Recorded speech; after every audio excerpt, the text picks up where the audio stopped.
Eagles Pep Band, and you're watching CITV.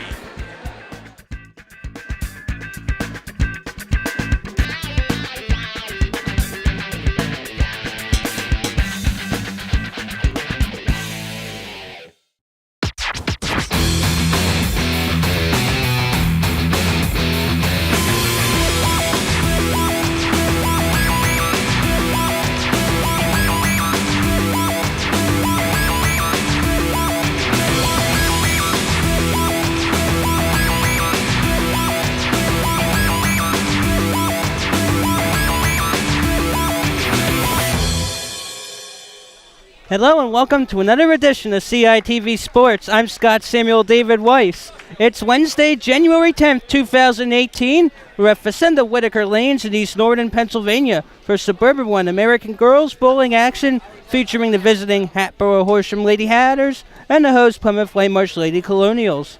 The Hatters in conference play so far 8.5 and 15.5. PW a surprising 18-6. The Lady Hatters are coached by Matt Fielder's second season. Lady Colonials coached by Jeff Blizzard, the only head coach in Plymouth Whitemarsh bowling history. This is his 14th season. Starting lineups for the match for Hatboro-Horsham will be Kyla Wiley, Emily Gert, Adriana Burmeister, Madeline Westen, and Grace Fox. Plymouth Whitemarsh will have Desi Wilson, Gabby Pomian, Nikki Alexander, Ashley Newell, and Nicole Esposito. This is the second matchup between the Hatters and Lady Colonials this season. They faced off back on December 6, 2017 at Thunderbird Warminster. PW won that match 4-0, 4-0, 1,836 pins to 1,744. PW was led by Ashley Newell's 446 series, which included a 162 game. The Hatters were led by 489 series and 190 game from Grace Fox. Desi Wilson will start off for the Lady Colonials on the left lane, lane 41. She'll get 8. Here's Kyla Liley on the right lane, averaging 98.94 pins. She walks back with a 10. Good start for the Lady Hatters. She walked back with little confidence. We got to be confident after that. So far, it's 10 for Hatboro. Wilson could only get 1 of the 2, so that's an open frame. PW comes into the match averaging 684 pins per game. Emily Gert has a set of grandma's teeth out there. Only 5 pins in lane 42 for Hatboro. Now Gabby Pomian for PW on the left lane gets 9. Pomian, 12 games, 107.92 average. Her high games, 134. Nikki Alexander is next. This is the start of the second half of the regular season for both teams. Each team will have to make up matches scheduled on January 8th due to inclement weather, as that's an open frame for Gert, but it is a spare for Pomian. So right now it is 19-15 PW. Adriana Burmeister now for the Hatters. Gets everything. So 2 strikes and an open so far for the Hatters. Nikki Alexander on the left now for PW.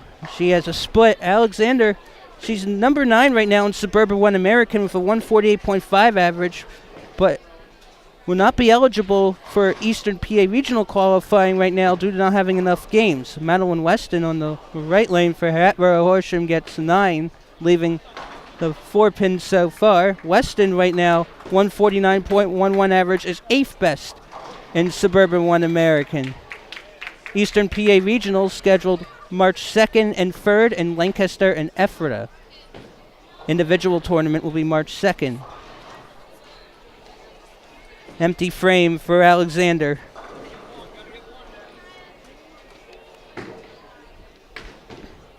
Weston's second.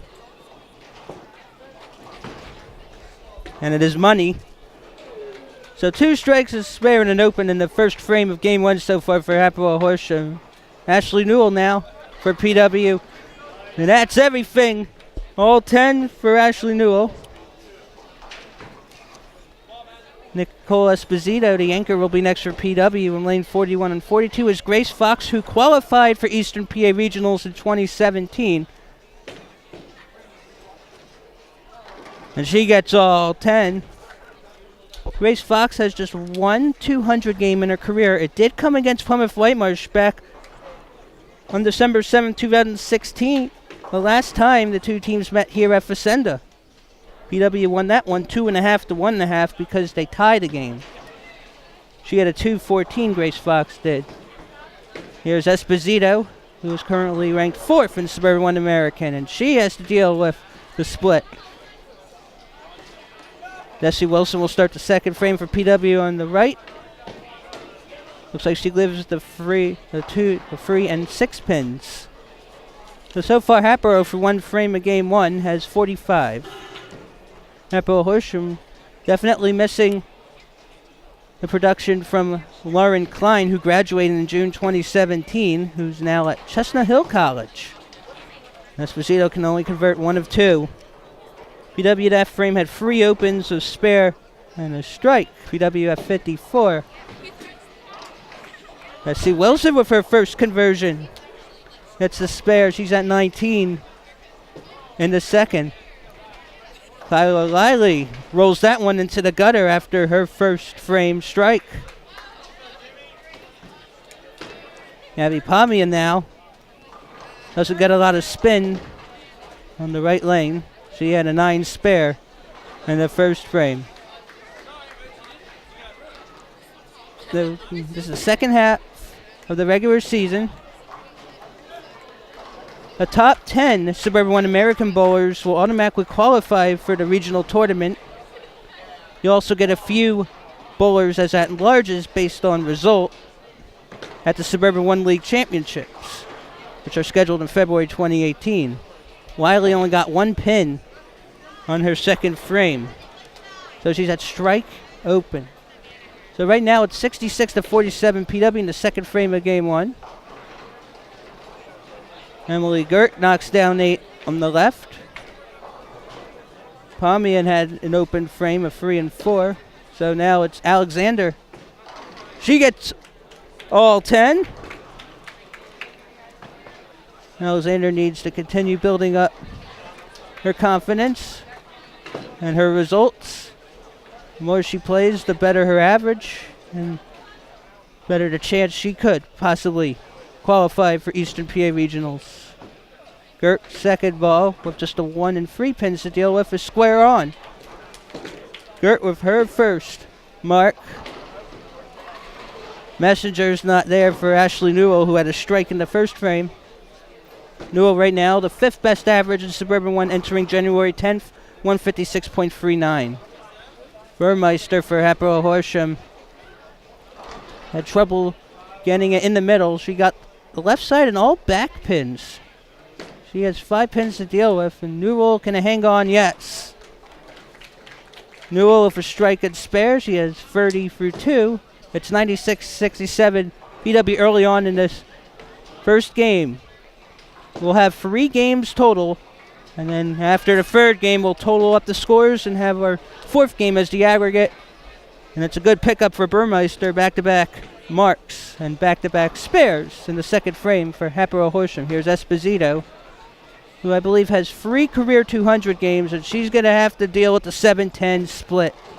Madeline Westen now, whose career high is a 241 game. She'll leave the 10 on the left lane. Grace Fox will be after Weston. Fox's best average, I believe, best series that is 520. That came against PW last season. Fox was in that large berth at regionals last season. In fact, last season, Hatboro-Horsham had 3 girls qualify for regionals, which was impressive under Matt Field in this first season. And that's an empty frame, back-to-back empties for Esposito. Weston picks up the spare. That's 3 spares in a row for the Lady Hatters. PW is 104 through 2. Hatboro-Horsham 96 before Fox, who's on a strike. Hatboro averages 591 per game. Fox cannot hit the middle. Kyra Wiley will begin the third frame on the right lane for Hatboro-Horsham. If you're wondering, the top average right now is by Jocelyn Wincoop of North Penn with 180.06. She has 5 200 games. And throughout this season, it has been quite hard getting 200 games. It's quite a rarity. In fact, there are 8 teams in Suburban 1 American. There have been a total of 11 200 games. Fox cannot get the free pin spare. She'll get 2 of 3. She actually gets high fives from even her opponent. So 104 for PW, 114 now. Wiley does not hit the middle.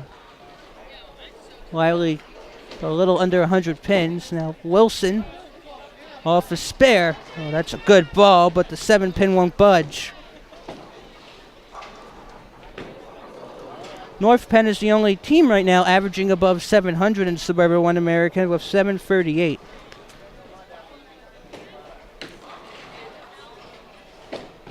Wiley's second.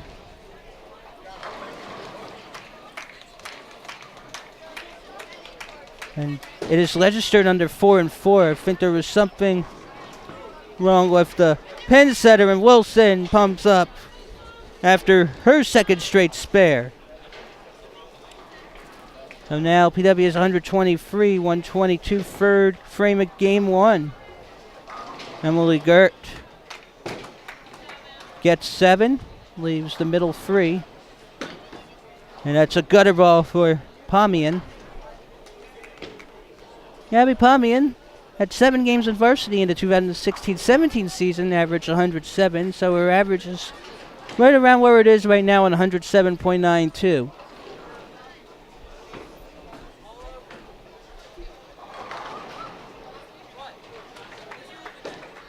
Second ball now for Gert in the right lane for Hatboro-Horsham. Nudges that front pin but can only get 1. That's 3 straight open frames for the Hatters. Pomian's second ball will get 7. PW has just 2 strikes so far early on. Adriana Burmeister has a strike, spare, now 9 on this first ball, leaving the 10 on the right lane for the Lady Hatters. Nikki Alexander off a strike after a split open.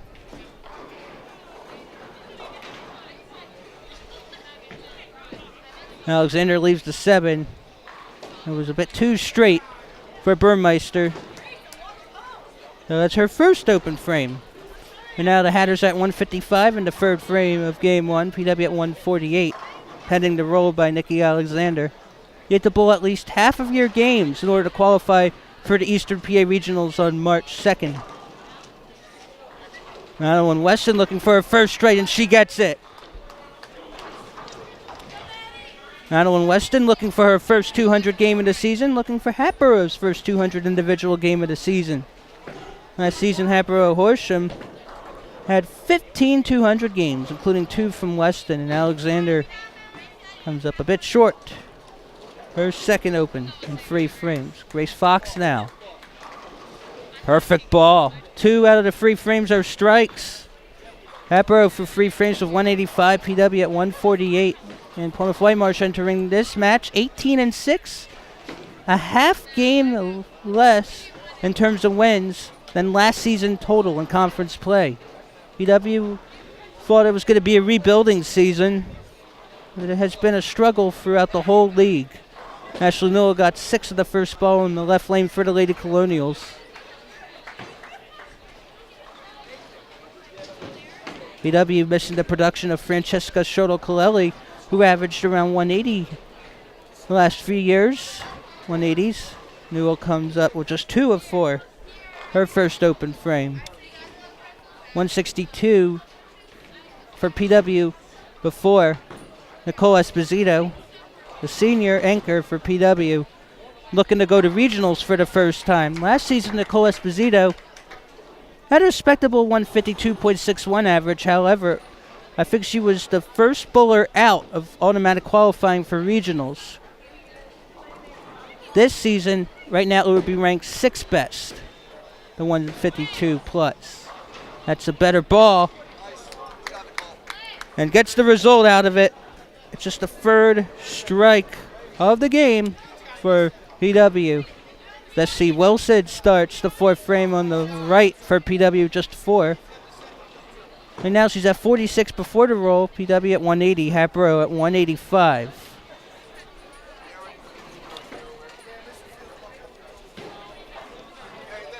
Before Matt Field, the head coach of Hatboro-Horsham was Michael Fleischkut. Once upon a time, Fleischkut had been the head coach of back-to-back 0-win Lady Hatters. The Lady Hatters have come a long way. In fact, the 2010-11 and 2011-12 seasons, the Lady Hatters did not only not win any matches, but failed to post any game wins. That had to be tough for the bowlers.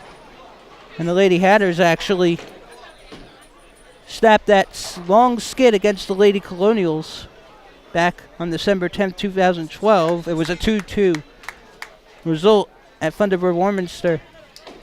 So Wiley on the left lane for Hatboro-Horsham has a split 8, apparently.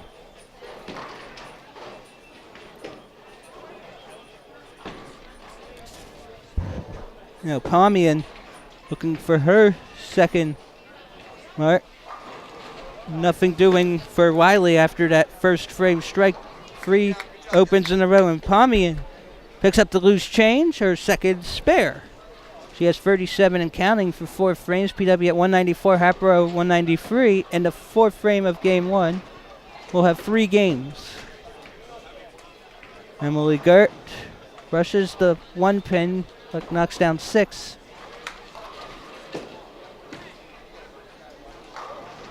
Nikki Alexander looking for her second strike, but she'll leave the 1 and 2. Jeff Blizzard gives her instruction. At this point right now, PW is in second place by 2 games in Suburban 1 American, which is huge because the top 2 teams in Suburban 1 American will automatically qualify for the March 3rd team regional competition in Ephrata. Gert with her second spare. Adriana Burmeister will be next. Gert right now at 40 for 4 in game 1.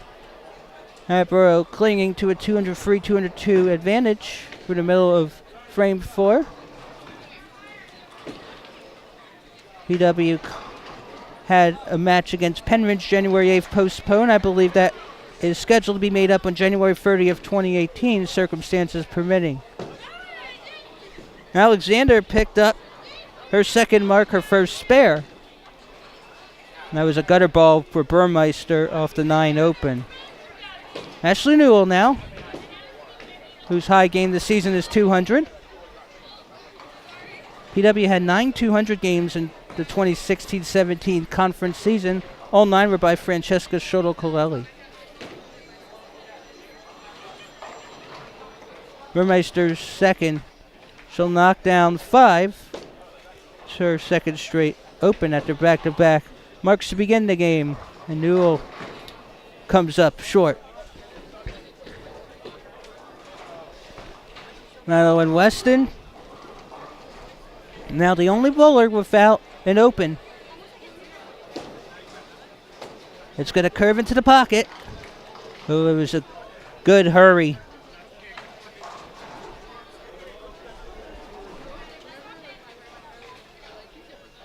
Esposito now off the strike on the right lane. Esposito has been a bit inconsistent throughout her varsity career. She's had difficulty adjusting to the lanes, but throughout time, you get better. You practice more. Weston is 4 for 4 on marks. Her third spare. She has 69 and counting for 4. In game 1, Hatboro 228, PW 227, pending the roll by Esposito before Fox has her 4th frame. It's got a curve, but can only get 2 of the 3.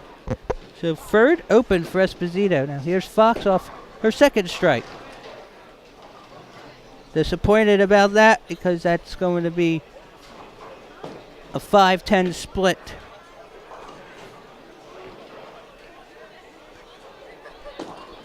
Right now, PW has 3 strikes. Hatboro has 5.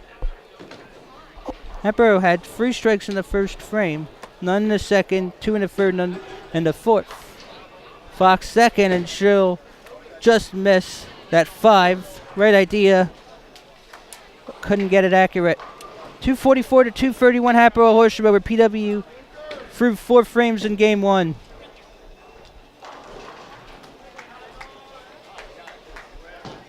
Believe PW's next match and conference play scheduled against Quakertown at Earl Bowl in Quakertown Wednesday, January 17th because of Martin Luther King Day and January 15th.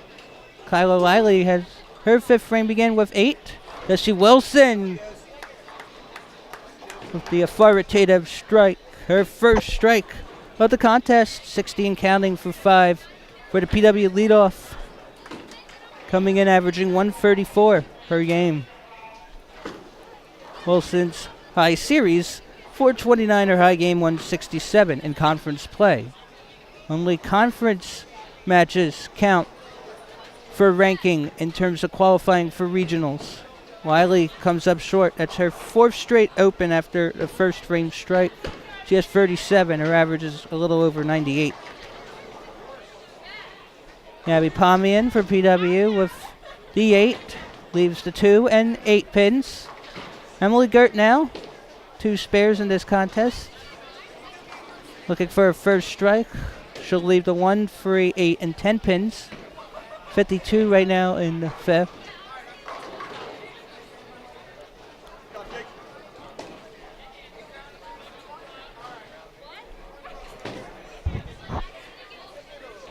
Second ball now for Pomian. Misses the gutter, but doesn't get any curve to the left side.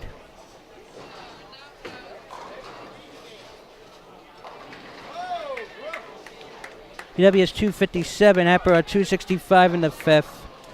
And that'll be an empty frame as well for Gert. She'll get 2 of 4. She has 3 opens, 2 spares. So in the middle of the 5th, now here's Alexander for PW. And there's a split. Coach Jeff Blizzard instructing her to get the 2 on the right, and Burmeister has the splits. Grace Falk. Madeline Westen, her teammates encouraging her to get 1. Burmeister's on the right lane. PW's Nikki Alexander on the left. This is her 11th game. Oh, that won't hold off enough. And she needs to convert. Because right now she's at 148.5 average. Burmeister does the job getting 1 of 2, but that's 3 straight open frames for her. That's 4 straight individual open frames for the Hatters. Ashley Newell now in the 5th frame for PW in game 1. That was a very good ball, but the 10-pin wouldn't budge. Madeline Westen, nothing but spares and strikes so far. She goes to the very far outside, but has responded very well and can't get that middle pin to fall.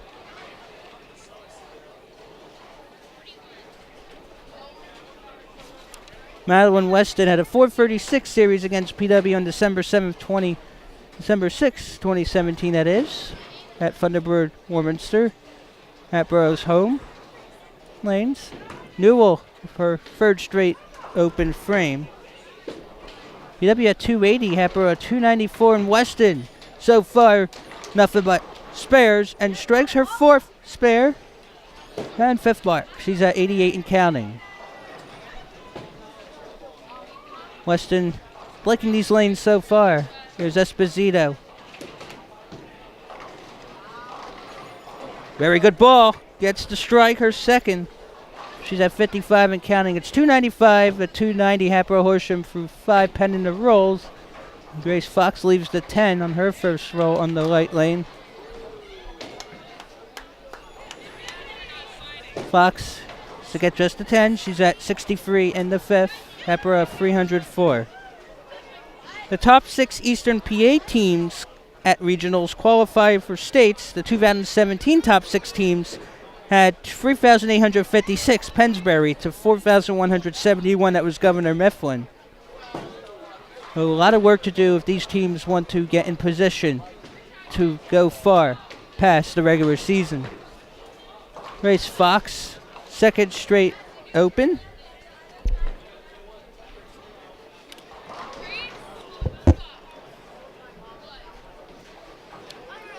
There were 4 opens and 1 mark, that 5th frame for Hatboro. Now the 6th frame for Kyla Wiley. After that first frame strike has not found the head. S.E. Wilson, a lot of firepower. That leaves the 2 on the right lane, lane 42. For Plymouth Whitemarsh. This is a Suburban 1 American girls bowling match on Colonial Instructional Television. This is our first CITV sports broadcast in 2018. Happy New Year to all. Wiley comes up short. Better ball, but gets free of 4. 5 straight opens for her. Wilson cannot get that 2. It's her 3rd open. She's at 78 through 6. It's 308 for PW, 313 for Hatboro. And they're in the second bowlers in frame 6 for both teams. Here's Emily Gert. Right down the middle and gets all 10 for her first strike of the match. For Emily Gert. Gabby Pomian. Fortunate not to have a 7-10 split. She'll have to deal with just a 7 on the right lane. On the left lane is Adriana Burmeister, who has a strike, a spare, and 3 opens. Much better ball, her 2nd strike. Her first since the opening frame. And that's back-to-back strikes for the Hatters. Before that, the Hatters hadn't had a strike since Grace Fox in frame 3. And Pomian right down the middle, but she needed to go left.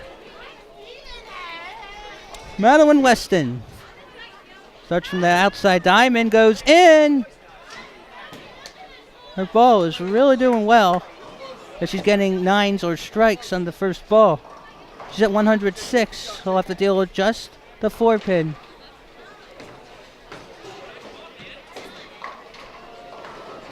Nikki Alexander leaves the 3-pin. Weston brushes it. Her 5th spare. Nothing but marks so far for the 4-hole for Hatboro-Horsham. 107 and counting. Hatboro has 352, PW 326. PW has not been swept by any conference opponent this season. Dropped 3 to Abington, dropped 2 to North Penn, and 1 to Upper Dublin. Upper Dublin lost every game last season. Upper Dublin actually tied a game against Hatboro this season. That's why Hatboro-Horsham has 8.5 wins. Fox fortunate not to land that in the gutter. Now here's Newell. Yes, ma'am. That's her 2nd strike of game 1. She's at 72 and counting. Grace Fox now on a split 7 on the left lane. There you go. She has the first successful split conversion. 73 and counting through 6. Hatboro has 362. PW 337 before anchor Nicole Esposito takes her turn. Played in the last few years in front of Francesca Schotel-Colelli. I believe Schotel-Colelli, the only Lady Colonial to qualify for the regional tournament in all 4 years. Very good ball for Esposito. She has a double. PW for the 2nd straight frame with 2 strikes. W right now at 7 strikes total. S.E. Wilson in the left lane starts with a 7, with a 9, leaves the 7. Wiley, and she has not been able to get an accurate shot since that first frame strike. She has 5 straight open frames. She's at 54 and counting. Again, her average is at 98.94. And if Matt Field wishes, he can substitute a bowler during the game and in between games as well. And Wiley just not finding the groove so far. 6 straight open frame. But Wilson responded with a spare on the left frame. PW at 367. Hatboro-Horsham 370. Now the 2 holes. Pomian. So 1, 2, and 4 pins on the left lane.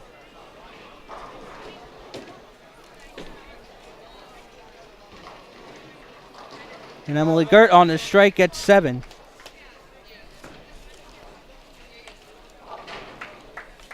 Suburban One Sports is the Suburban One League's premier high school sports authority, providing athletes and fans the latest sports news, scores, and photos.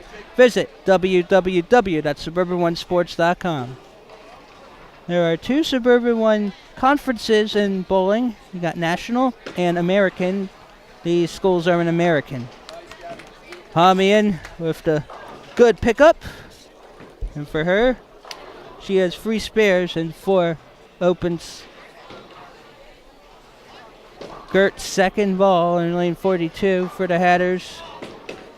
Oh, looked like she got lobbed. Looked like she had it right on, but couldn't get that free pin to fall. It's Gert. 4th open. 388 to 377 Hatboro-Horsham. The 7th frame of game 1. 3 holes now. Alexander can't get the 7 to go. Burmeister looking for her second straight strike, but leaves the 7. Each bowler leaving the 7. It's been a difficult season with the graduation of a lot of bowlers from last year. In fact, 45 of the 65 200 games recorded in league play last season were by bowlers who graduated in June 2017. The leader in 200 games, I believe, was Jocelyn Wincoop of North Penn, who had 13. She's a junior now. Has 5 and counting, entering January 10th for the Lady Knights. Burmeister came up empty. Alexander, meanwhile, picks it up. Alexander's high game this season on varsity, 197. Madeline Westen, 107 and counting. Nothing but strikes and spares. There's her second strike. Madeline Westen in an early groove. Ashley Newell will get 8. And she'll have, looks like the 4 and 5.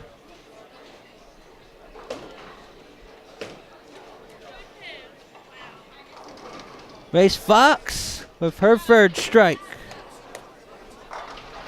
Newell will get 1 of 2. She has 2 strikes to spare and 4 opens. Race Fox with that strike gives Hatboro 446 through 7. PWF 414. Not looking good for the Lady Colonials. PW looking to sweep the season series from the Lady Hatters for their first time in a couple seasons. One season, I think the Lady Hatters took 7 of 8 from PW. Here's Nicole Esposito on the double. Now looks like her ball's responding, but cannot get the turkey. Her ball's responding. 8th frame now for Desi Wilson.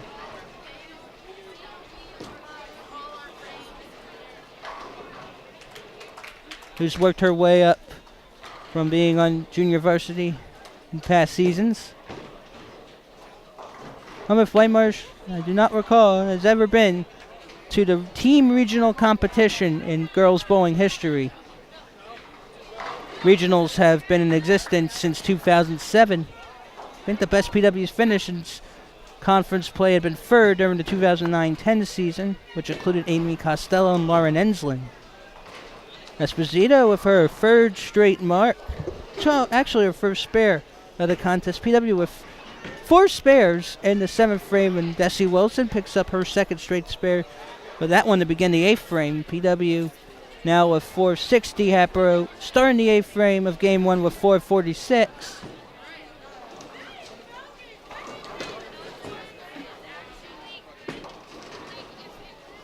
There's Gabby Pomian knocking down 8, actually 9 on that reset. Wiley a much better ball than frames 2 through 7. She'll have to deal with the 3 and 10 pins, which is a very makeable spare. You have 2 ways you can go to the left of the 3 or in between the 3 and 10. Nothing doing on that roll for Pomian. It was a very good effort by Wiley, but just not enough turn.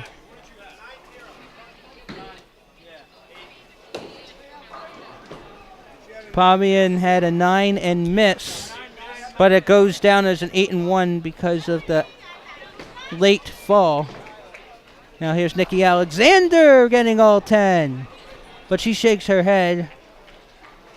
She wants to do a lot better than what she has been doing. That's actually her 5th mark. She has 109 and counting through 8. PW 497, Hatboro 455 in the 8th frame. Emily Gert fortunate to get a few pins on the left lane. Newell just not finding her groove. That's a split 8. PW assistant coach Bob Colt had to fix the scoring.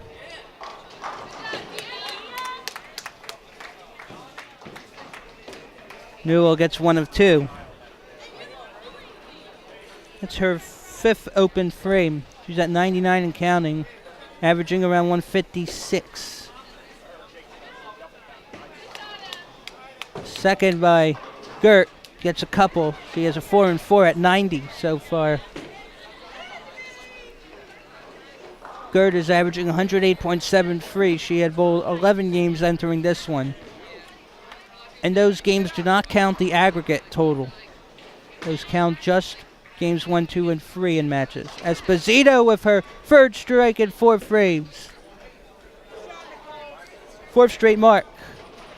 As for Adriana Burmeister, she gets 7. Already going to start the 9th frame for Hatboro-Horsham with Lively on the right lane, and she gets a very generous spin. Very generous. That was heading right to the gutter. But she gets another split. PW 525 through 8. Hatboro-Horsham in the middle of 8 frames in game 1, 478. Oh, that's a really good ball. And Burmeister picks up a spare.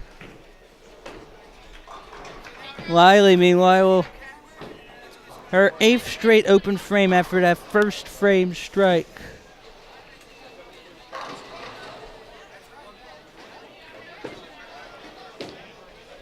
Now there's Madeline Westen. There's her 2nd straight strike.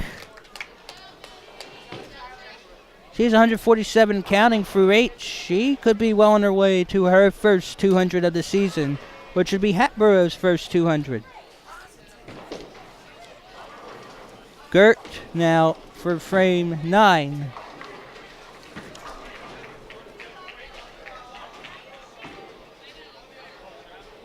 Grace Fox.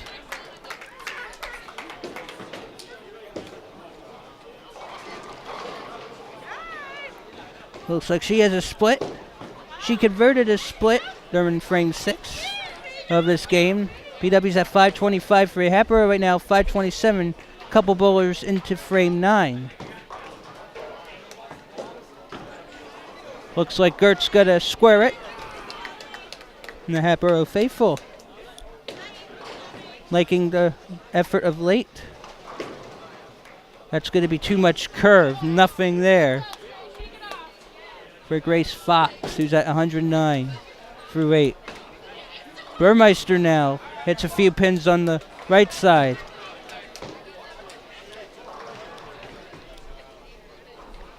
By the way, Hatboro-Horsham has not recorded a 500 series by any player this season so far. Lady Hatters had 11 last season. There's Desi Wilson getting 8. on the left lane for Plymouth Whitemarsh. Burmeister, much better second ball with her second straight spare. That's her 5th mark. 541 to 541. But keep in mind, Dusty Wilson is the first PW bowler in frame 9, and Hatboro's about to have Westen the 4-hole. And Westen right now enters today with the 8th highest average and Suburban 1 American at 149.11. Looking for a turkey. Won't get it there. Knew it right away that the ball wasn't in a good area, and Wilson misses the 2-pin spare.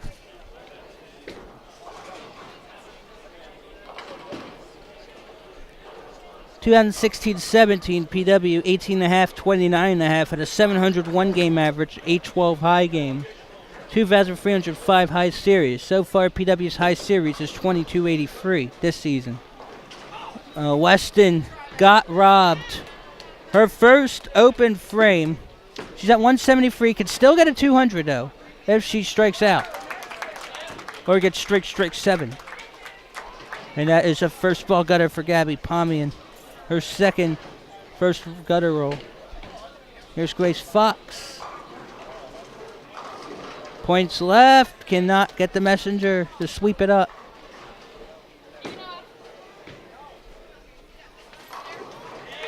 I'm sure Grace Fox wants to go to regionals for the 2nd straight season. Pomian is robbed on that second effort. She gets 9. She's at 97.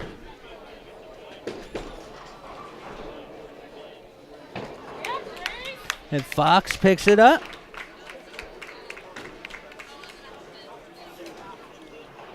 She has 5 marks.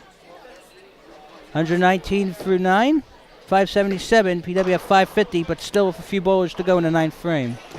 Nikki Alexander with an important strike, her 2nd straight, because it keeps PW in striking distance down 577 to 570. Alexander at 129. She has 4 straight marks. Ashley Newell at 99, and now she'll be at over 100.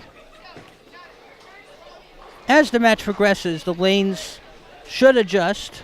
Oil could be shifting.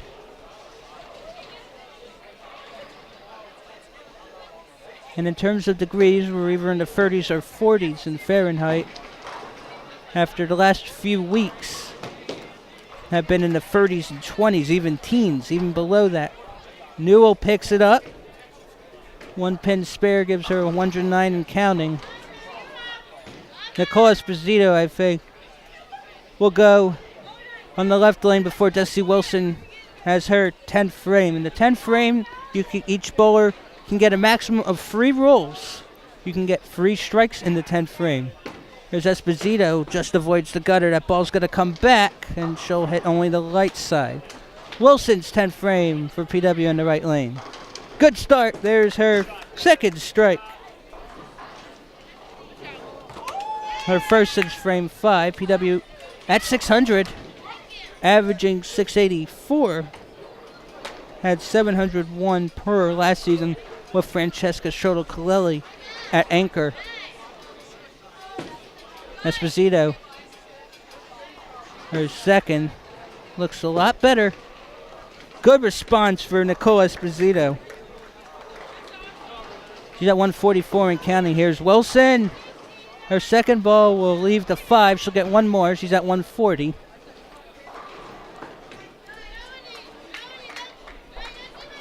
Not a bad game for Dusty Wilson. 134 average. Her high is 167.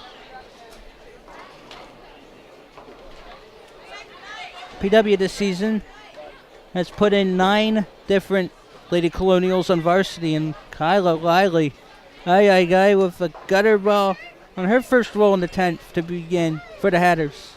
PW at 619 and counting, pending the roll by Wilson, and she gets the spare. That's her 5th spare, 7th mark. Finishes with 141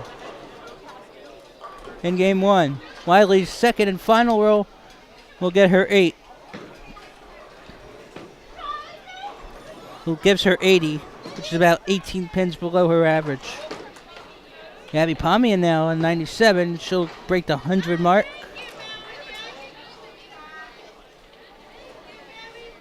Now Emily Gert on the left lane. And she'll get 6. So in terms of regionals, I believe the last Suburban 1 American girl bowler to qualify for the state tournament had been Kara Wireman of Penridge in 2015. She is now a junior at Chestnut Hill College, like Hatboro-Horsham alumna Lauren Klein, who's a freshman there. Pomian has 6 and 1, another open frame for her, finishing the game with 3 straight opens. She finished with 104. Her average is 107.92. Nikki Alexander now as Gert is on the left. Gert with a 6 and 2, finishing with 114 in game 1. Hatters at 599, PW at 627. A win in this game will give PW more wins than the entire last season in conference play. Alexander can't get the turkey. She's at 156 though, which is higher than her average, which is a good start. Adriana Burmeister gets 5 on the left for Hatboro-Horsham.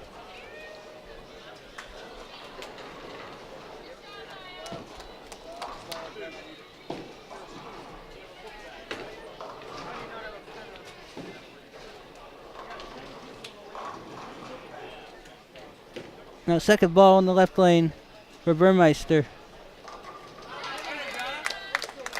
Adriana Burmeister gets the 5-pin spare. So she'll get another roll. That's her third straight frame of a spare.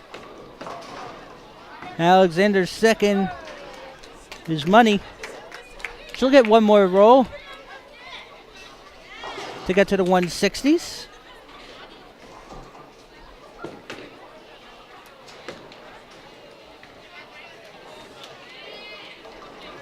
And she'll get 8.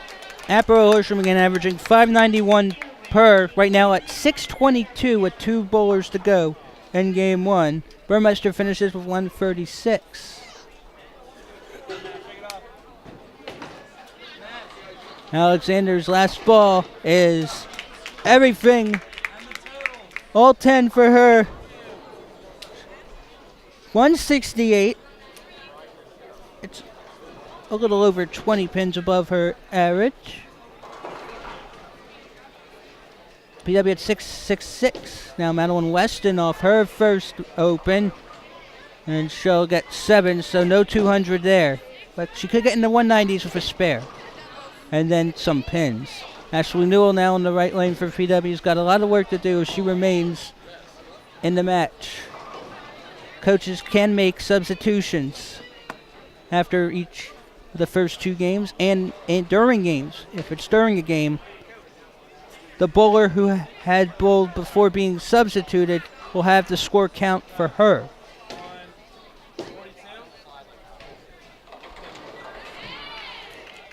That's back-to-back opens for Weston. She finishes with 180 in game 1. Not a bad start, because her average is 149.11. Her high is 183.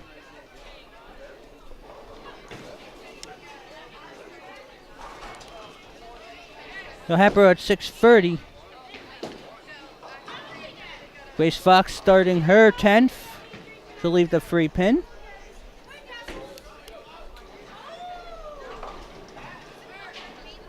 Ashley Newell may be waiting for Fox to finish up. There's a possibility PW is going to break 700. Now for Eastern PA Regional, 6 teams from Suburban 1. 2 from National and 2 from American will automatically qualify based on first and second place. And then there'll be 2 more teams.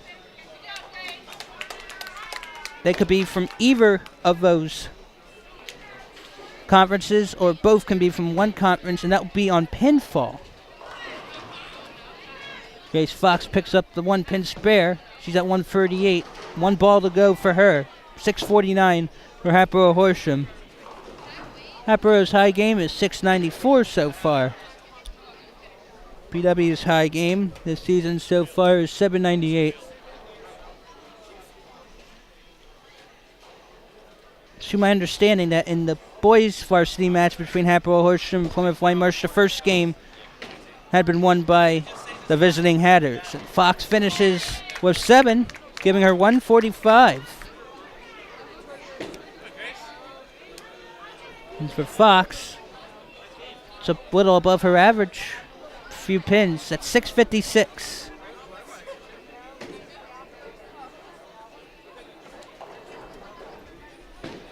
For Hatboro-Horsham, Ashley Newell now. Just waiting for pins to reset, because she's supposed to deal with the 2, 4, and 5 pins, but there's a lane breakdown. Lane breakdowns do happen. We'll have to wait for either a re-rack or manual pin setting by Facenda staff. And while we wait for Newell to go, Burke's Bowling is your online source for high school bowling in eastern Pennsylvania. You'll find information on standings, tournaments, regionals, states, oil patterns, and more. Visit burksbowling.com. That's BERKSBOWLING.com. Burke's Bowling is operated by Chairman Dana Brown, who's done a great job with these different tournaments over the years. And in terms of Suburban 1 League Bowling, Suburban 1 League Bowling is on Facebook. That's where you can find present and past standings for national and American conferences. Visit facebook.com/SLL Bowling. And I'm Scott Samuel David Weiss. It's January 10th, 2018. Again, our first edition of CITV Sports in 2018. Hatboro-Horsham finished game 1 with 656, PW 680 and counting, so PW is going to get its 19th win of the season in conference play, which will be a half game better already than the entire 2016-17 conference slate for PW, which finished 5th of 7 last season.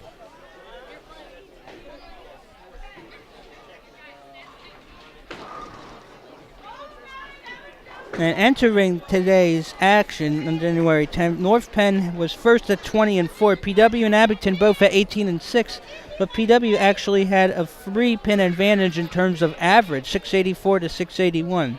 Penridge, 15-5, had back-to-back matches postponed, so have a few matches in hand. Has a 687 average. Hatboro-Horsham 8.5 and 15.5 and 5th of 591 average. Quakertown, first-year team, 6th at 5 and 15 in conference play.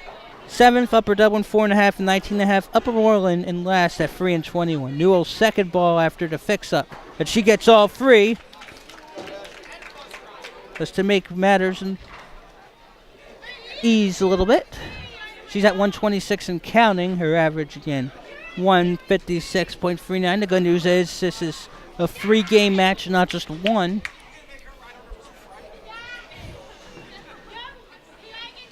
Newell staring down. Goes to the end diamond on the right. Hits the middle. Hits 8 of 10. That's 691 now for PW. 134 game for Ashley Newell. A lot of improvement, though, will need to be done. Lady Colonials are going to pick up their 19th game win of the season. Already exceeding expectations, I would suppose. I do not believe PW thought they would have a season like this so far. Esposito to finish out, looking to give PW a 700-plus game. PW already above average with pinfall. 684 average at 691. Esposito. Ooh, only knocks down 7, but she's at 158 and counting. It's a 705 and counting game so far for PW. Believe it or not, 158 is just a smudge around her average. She's at 157.33. But she has a split 7.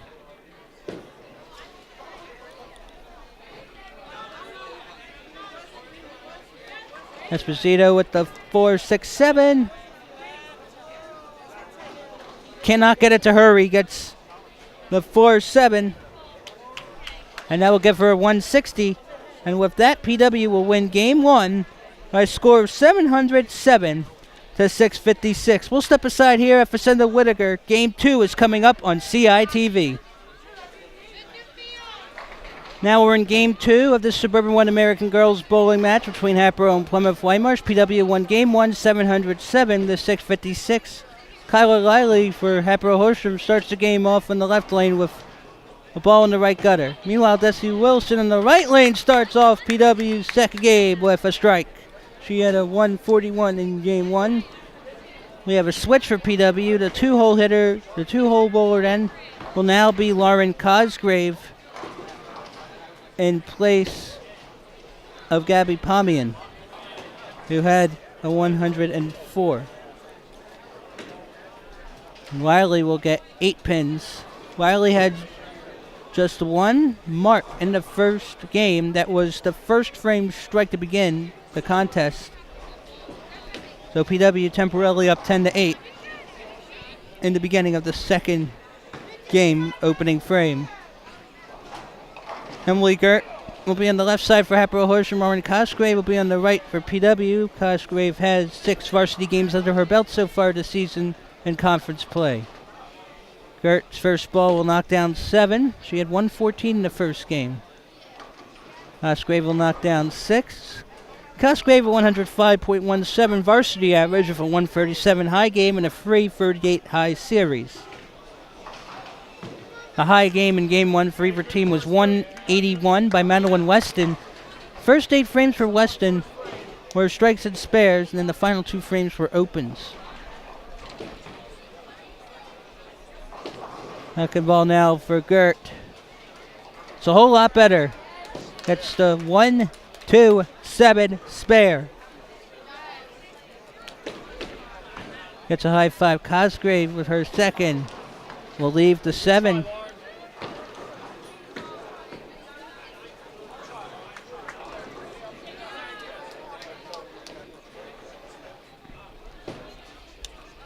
Adriana Burmeister, not a good start to her second game in frame 1.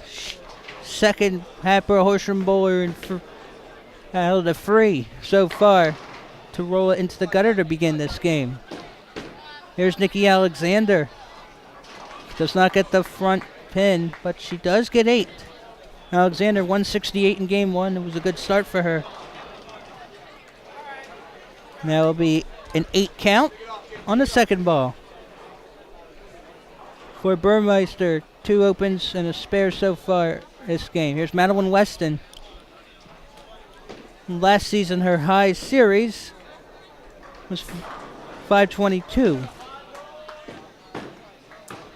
That's a perfect ball right down the gut. The first strike of Game 2 for Madeline Westen, who last season here against Plymouth Whitemarsh on December 7, 2016, had 142, 170, 174 for the 486. So she likes these lanes. 2 pins spare picked up by Nikki Alexander,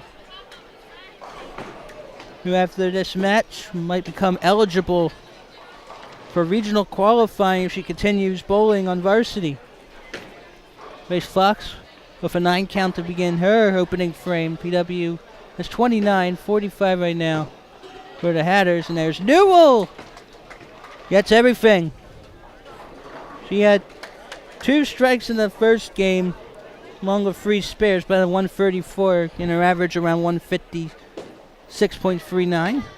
Fox is going to get it. So 2 spares, a strike, and 2 opens for Hatboro-Horsham through 1. Hatboro-Horsham has 46. PW has 39 before Esposito. Esposito has the dual 2 pins with the splits. That's 4 pins She has to deal with. 4-6, 7-10. Let's see Wilson with her second frame in game 2. Gets the right side. Rushed it a little.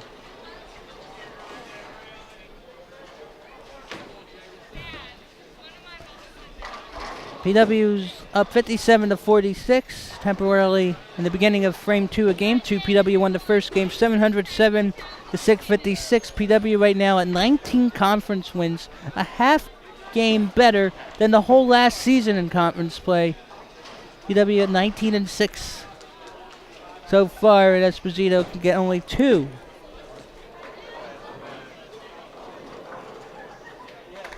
On that one, and Wilson back-to-back marks the first spare there.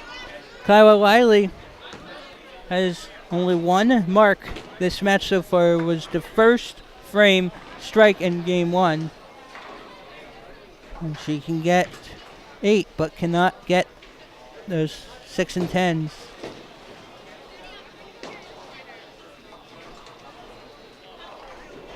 Both teams hit above their averages in game 1 in terms of pinfall. Lauren Cosgrave off a 6 and free gets 6 on her second for PW in the left lane, subbing in for Gabby Pomian. Nothing doing still for Wiley. That's 11 straight open frames for Kyla Wiley, averaging a little above 98 pins per game. Second ball for Cosgrave. Gotta hurry. And she leaves the 9. Back-to-back opens for Cosgrave, who was on the junior varsity lanes in game 1. Gert with her second frame off a 7 spare. She'll get 7 more.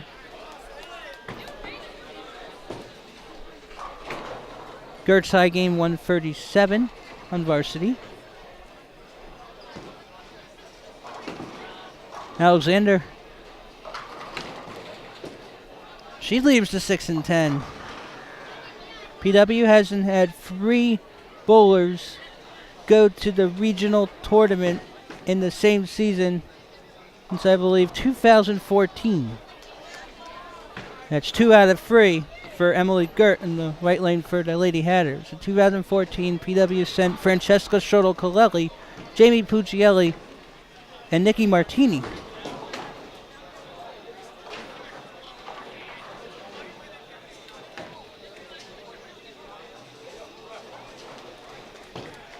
If I'm not mistaken.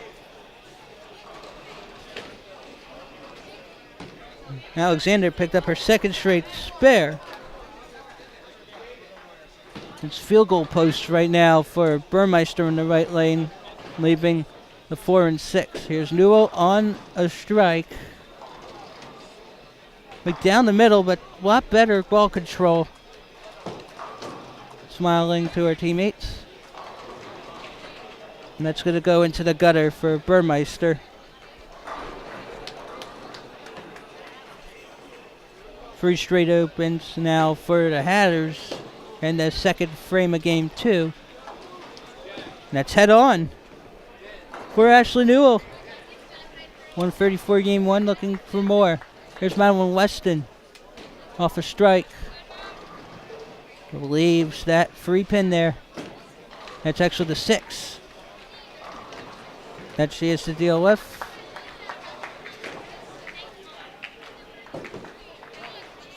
Nicole Esposito off the split 6-2. 160 in game 1. Esposito wants to qualify for regionals for the first time. She needs to remain consistent like that roll. That's a strike for her. That's her 5th of the match. Her first this game. And there's Weston coming up empty early on in the game. 4 straight opens for the Hatters. PW 124, Hatboro 96, and a second frame of game 2. Again, we're going to have a third game after this and then tally the scores when we're complete. Grace Fox knocks down the 10 and gets all 10. Spare and strike for her. You have her 30 and counting so far. 124 to 116. through 2 in favor of PW in Game 2. PW won Game 1 707 to 656.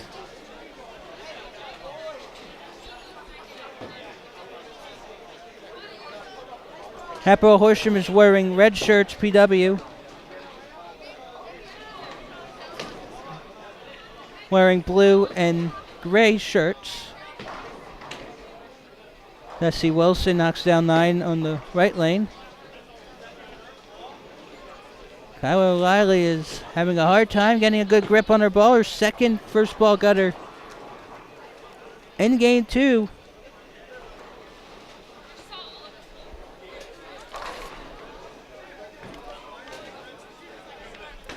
Kyla O'Reilly actually has participated in every conference game so far. In terms of finding the right bowler, it's been difficult for Matt Field. Riley, a double gutter frame.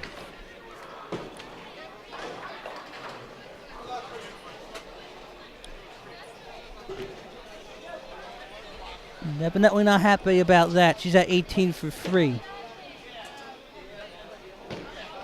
Cosgrave off another 6-3. We'll get just 3. Emily Gert now off an open frame.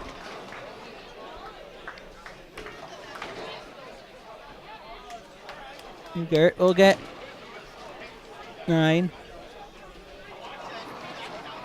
We'll leave the 10 pin.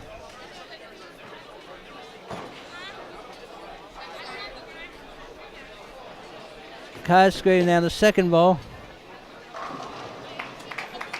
She'll get a couple more. She'll get 5 more. She's at 26.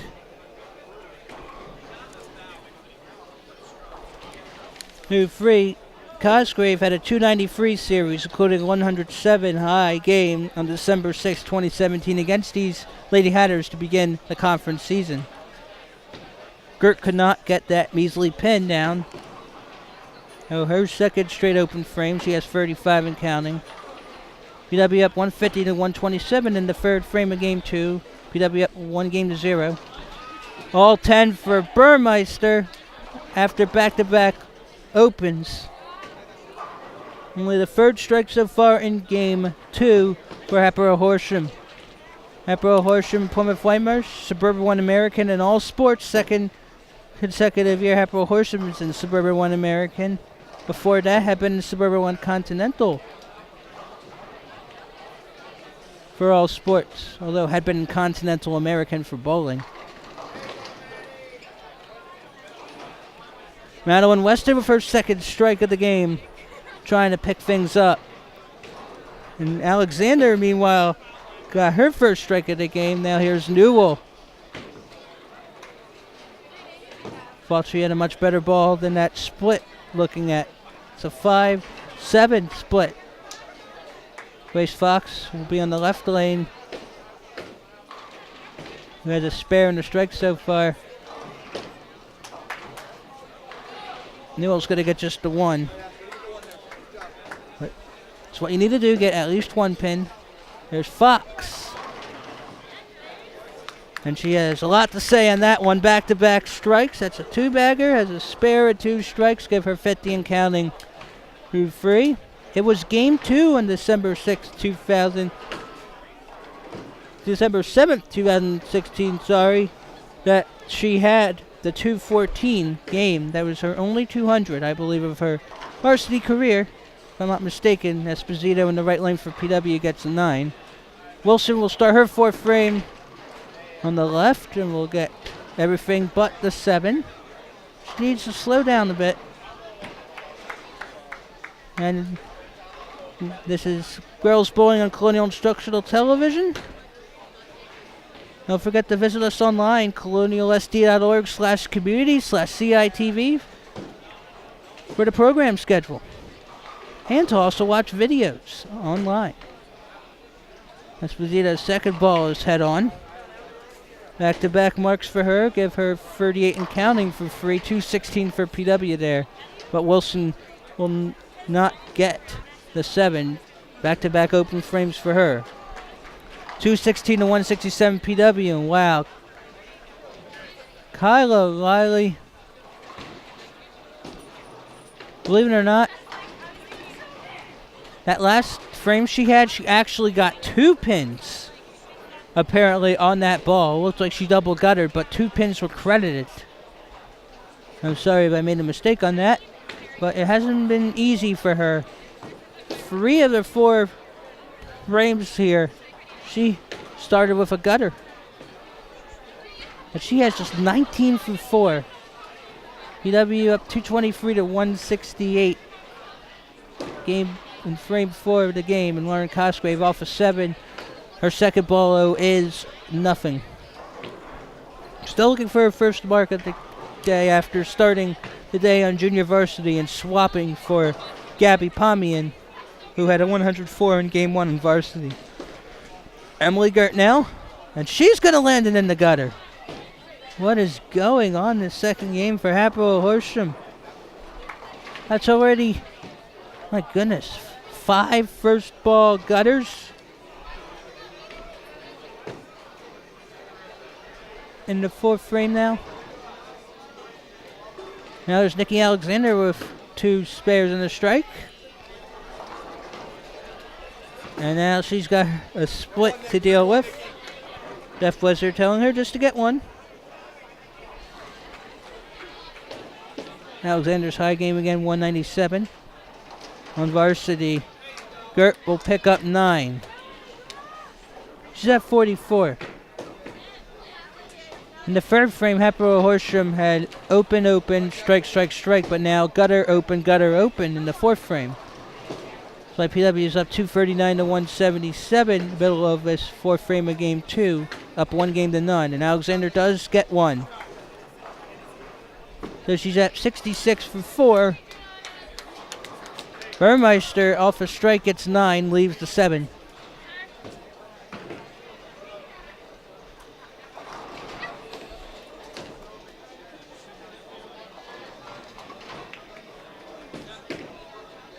And here's Newell, gets a good amount of spin.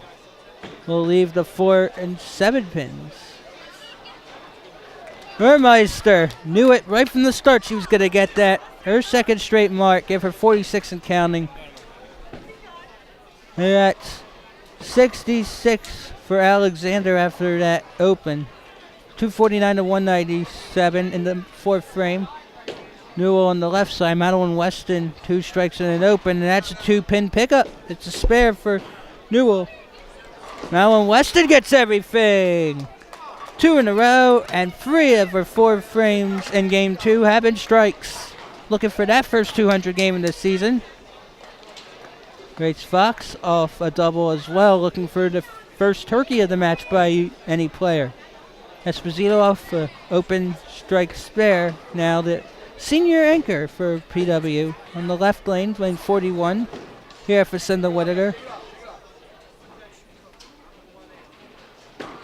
Oh, gotta be careful, very close to the gutter. Rolled it too far right, and she knows it. Fox a much better. Here's the jersey. Strike! Turkey for Grace Fox. The jersey strike, she has 80 and counting. This is looking a little reminiscent to game 2 of the last time these two teams met here at Facenda in December 2016 when she had a 2-14 game and a 5-20 series. Esposito cannot knock down the 7 with all the rest. Her second open there. Now in the 5th frame, 266 and 247 PW. Now there's Destiny Wilson. 7 will stay. And again, PW actually in contention, not just a regional spot, but in striking distance of first place. North Penn entering the January 10th, 2 games behind the Lady Knights. North Penn led by Jocelyn Lincoop, who has the league's only 600 series entering today's action. Jocelyn Lincoop was the 2017 Suburban 1 American Tournament champion. Wilson too much spin on the right side. Back to to bat. 9 open, 9 open, 9 open for Desi Wilson, who started off with strike and spare. Now Lauren Cosgrave, 4 straight opens. She was on junior varsity game 1. Gabby Pomian had been in the spot season in game 1 now on varsity. Cosgrave hits the center pin.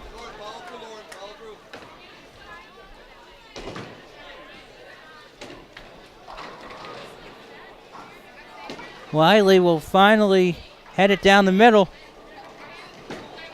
Wiley's got to get 8. 3 of the previous 4 frames saw her open the frame with a gutter ball. She has just 1 mark this match, and that was the first frame of game 1 with the strike.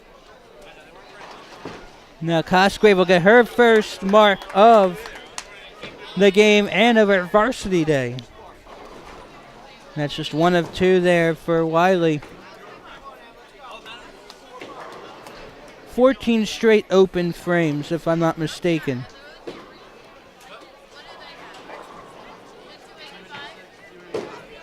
Yes. So 285 at 256 PW in the middle of frame 5 PW 1 game 1, 707 to 656. Pinfall is important should these teams not be in the top 2 when the conference season is done for the final 2 at-large berths in Suburban 1, combining national and American. That is. So Gert had a split 7 on the left, but on the right, Nikki Alexander with her second straight of the game. Alexander trying to convince Jeff Blizzard that she should stay on varsity. Gert will have her second, and that will land in the gutter. And the front few bowlers for Hatboro-Horsham, just like the temperature's a bit cold right now. Ashley Newell knocks down 9 on that first ball. Burmeister on the left lane for the Hatters will knock down 6. Of course, these teams had been better with the likes of Lauren Klein and Francesca Schroeder-Kalili at anchor.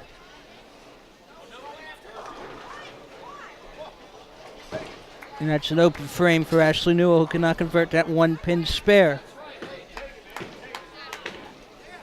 Joanna Burmeister lands that in the gutter, 58 and counting through 5 frames of game 2.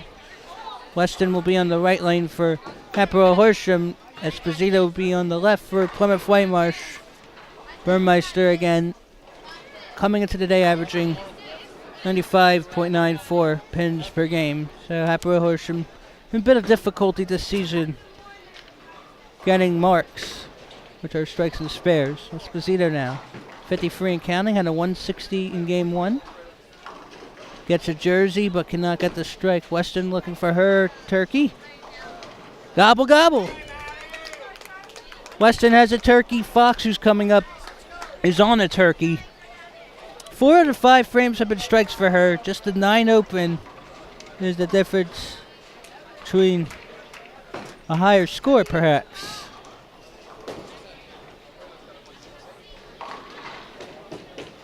Now Esposito looks like she's going to get it, and she will.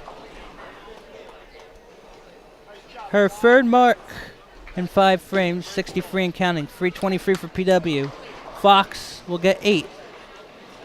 And in this 5th frame, Hatboro has 329, so a slight lead. Fox did convert a split earlier.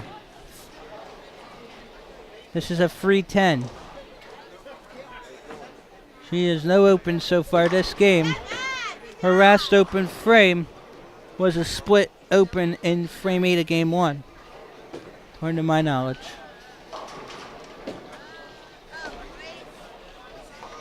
And she'll just get the 3, doesn't get the 10. And that puts Hatboro-Horsham at a 331, 323 edge into frame 6. Now in game 2, Kyla Liley. I think she's figured it out a little better. Wasn't twisted the ball enough That's why she kept landing it in the gutter. She gets 8 there. Wilson brushes with danger, and she'll get 8. Much better outcome than what it looked like initially. She had a 141 game, 174 right now, so already above 200. And that's her first mark for Wiley since the first frame of this match when she had the strike in game 1.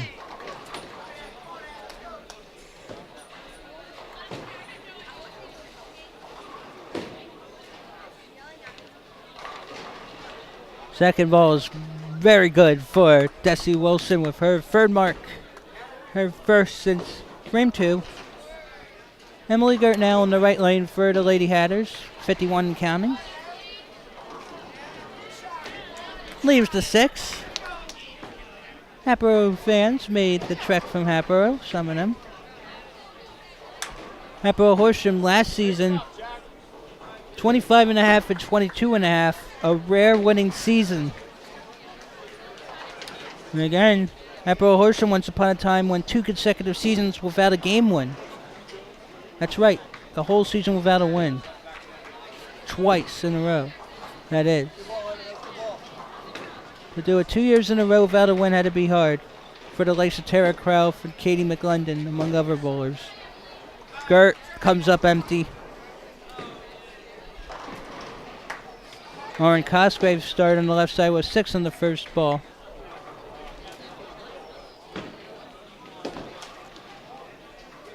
And that looks a lot better, but will not get the 7 to come down.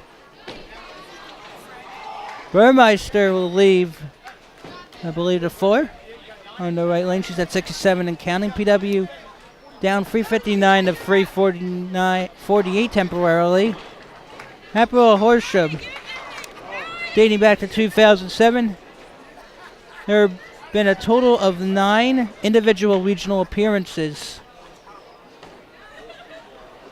by 7 different bowlers. Lauren Klein, the only Lady Hatter to appear multiple times, did it 3 times, 2015, 16, and 17. Alexander with the double, her third strike in 4 frames. Well, actually, yes, that's correct. 3rd and 4. And that's an open frame for Burmeister on the right side. Ashley Newell will leave the 2, 4, and 5. Here's Weston on a turkey at 88 right now, entering the 6. And that will not be a ham bone. Leaves the 10. Doesn't want to be like the second frame where she went 9 open. Newell's second and needs to hurry back, and she'll get it. Ashley Newell now, her 3rd spare, her 4th mark. As we're in the 6th frame of game 2, there will be a 3rd game. Weston hangs in there.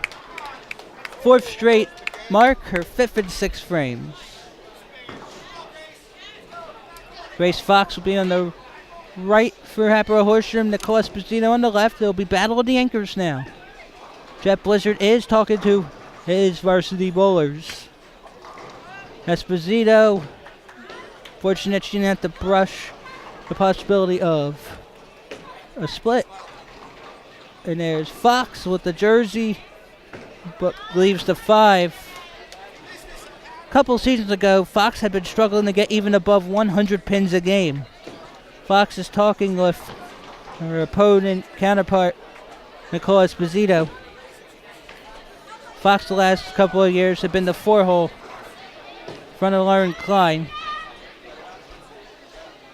Now at Chestnut Hill College. Her frame percentage at Chestnut Hill College, I think, is in the 80s. Fox knows she left one get away. And that's her 2nd straight open after starting the first 4 with spare and 3 strikes. So 397 for Hatboro-Horsham through 6 in the game 2. PW 396 and counting. It looks like she'll get it, and Esposito does. That is her 4th mark, her 2nd straight spare. It's now 397 to 397 for through 6. Now 7th frame of Game 2. PW won Game 1 707 to 656. In the second half of the conference regular season, each team will have one match to make up each because of inclement weather. Wilson will leave the 5 on the right lane. Kyla Riley finally figured out her troubles, but she'll get only 5. As the first 4 frames, she had gutter ball first, then 8 gutter, 8 open, gutter ball 2, gutter 1, and then a split 8-1, 8 spare, now 5 on the first ball. 415 to 407 PW pending rolls now in the 7th frame. Wilson very close to danger, and she knows it. She'll get the spare. It's her 3rd spare. Wiley's got to hurry and gets it down. That's her first back-to-back situation of marks this match. 2 straight frames with a spare. Before that, didn't have a mark since the first frame of the match. The strike. Lauren Cosgrave looking for her first strike for PW. She has a split 8 to deal with. PW's also had Sarah Roshino, Brooklyn Massis, along with Nina Ayala, bowl on varsity this season. And Lily Gert looks like she's holding her wrist as if she may have hurried it. She only got 3. Cosgrave will hit the 5, so she'll get 1 there. Right now it's 67 through 7. Before Nikki Alexander on back-to-back strikes will go on the right lane. Gert staring down. 1, 2, 3, 5, 6, 9, 10. And she doesn't even get any. She stared it down, but just didn't get her arm to the proper position. That's 4s. That's now 6 straight open frames. The first frame of this second game, she had a 7 spare. Hatboro's 415, PW 425. Alexander going for a turkey. But she's the deal for split. Adriana Burmeister will knock down 7.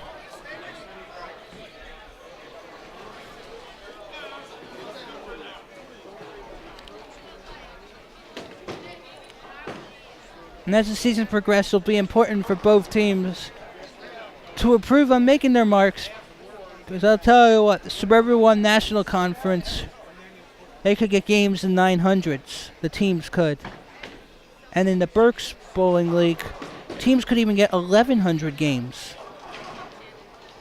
So you gotta work hard if you want to succeed. Alexander could only get 1 on that split opportunity.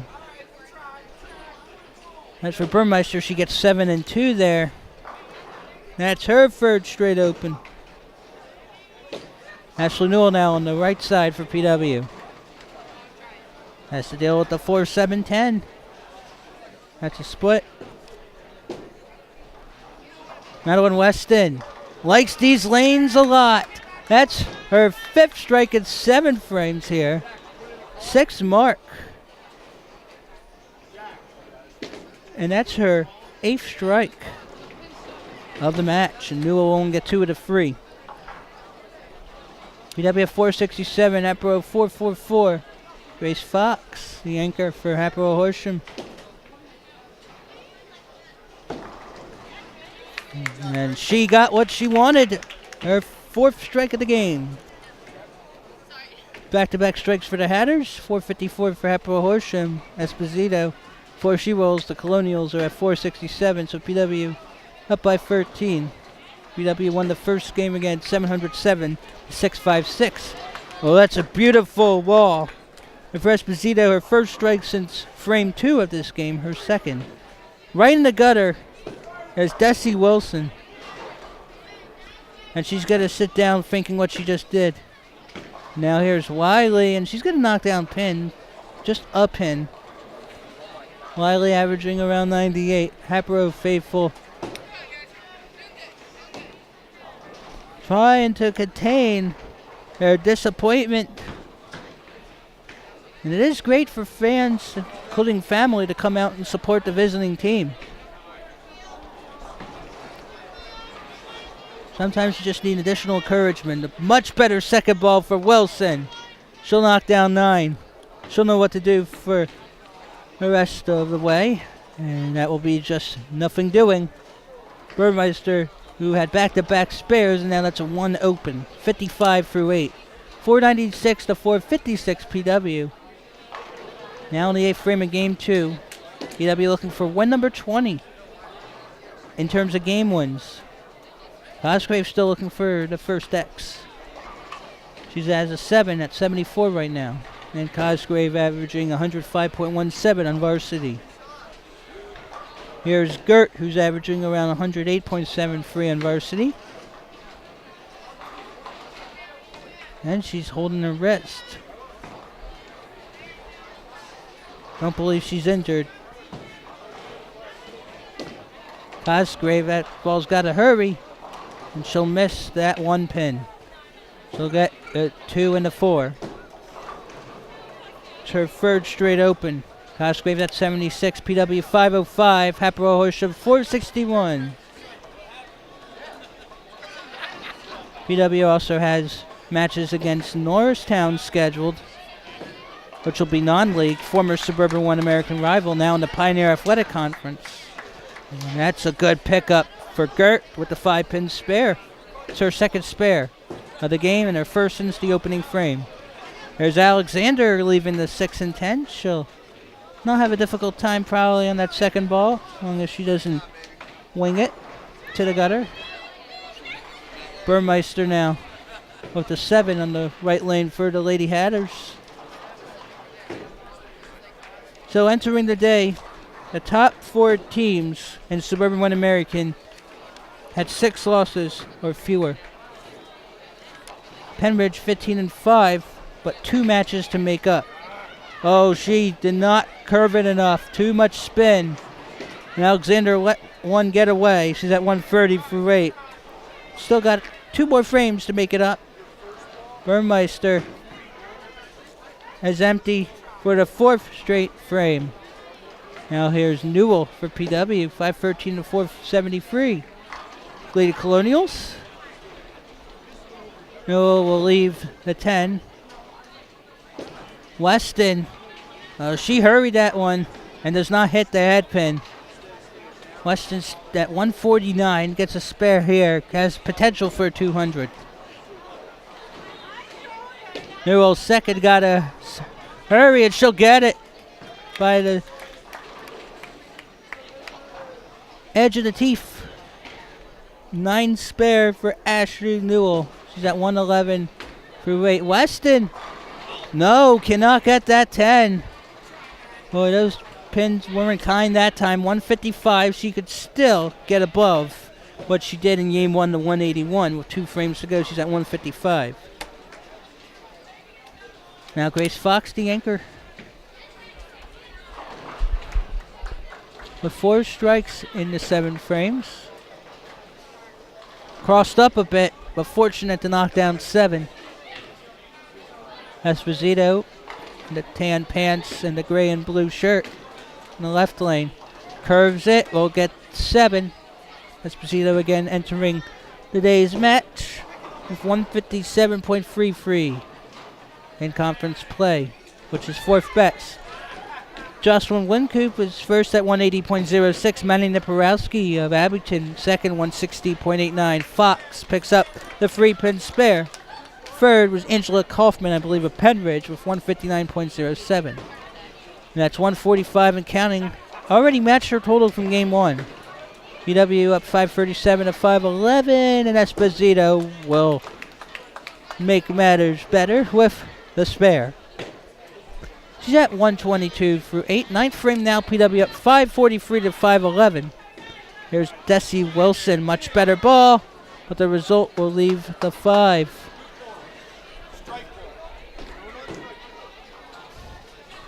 Kyla Lively now with 55 through 8 frames. She had 80 in game 1.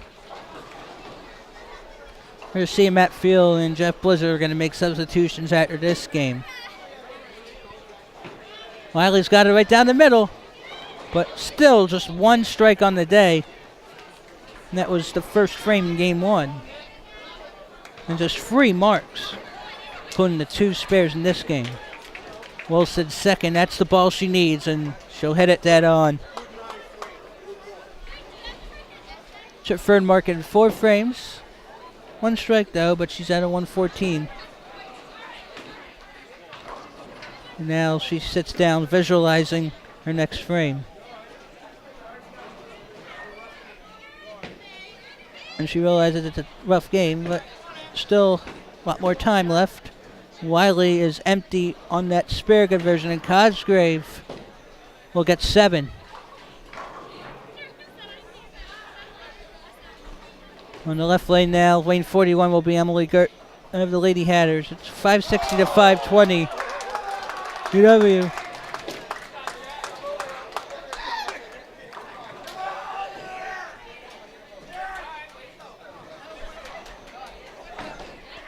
Looks like Jack Snyder for PW Varsity Boys Bowling converted an impressive 2-pin spare. That was a split.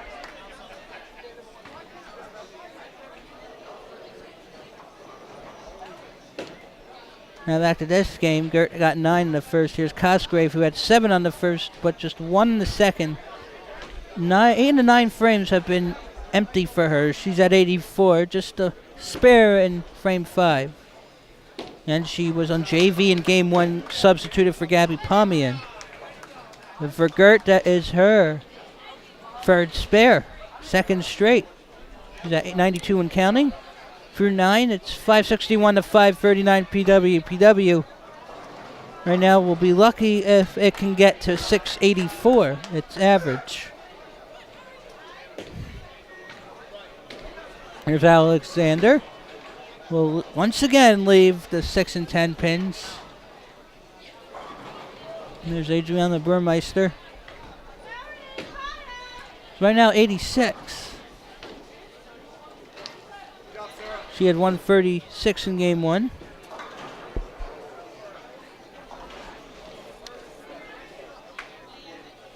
There, not the 136 is a season best for her so far, averaging a little under 96 pins per game, but that will go up a little. She shanked it again. Alexander. 3 straight open frames. And Burmeister comes up empty. Now at 138, but she can still match 168 with a turkey in the bonus 10 frame. Ashley Newell now on the right side for PW. The 10 won't budge. Just 1 strike for her this game. PW hasn't had a strike since Nicole Esposito in the 7th frame. This is the 9th. Here's Weston. And that 10 won't come down. She's at 164 and counting. Newell hangs on.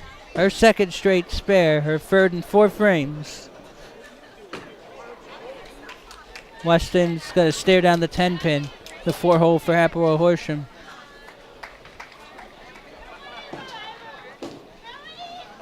Gotta hurry. No. That's back-to-back opens for her. She's at 164. Could still get above 181 though. In the bonus 10 frame. Now here's Esposito, the anchor for Plymouth Whitemarsh. And she'll get all 10. That's her third X of the game. And her 7th in the match. Give her 142 and counting. PW at 608, Hatboro of 551. Fox gets all 10, and we're going to the 10th frame now. That's her 5th of the game. Kyra Riley will begin the 10th frame for Hatboro on the right side. She's totally phased and dazed right now. She's at 68. She had an 80 in game 1. PW has 608. Right now, Hatboro at 575. Leslie Wilson to begin her 10th frame. Avoids trouble. She leaves the 6 and 10. And we'll leave 2 pins. Wiley with a 72 right now, 152 for 2. That would be a good 1-game score. She's a lot of work to do.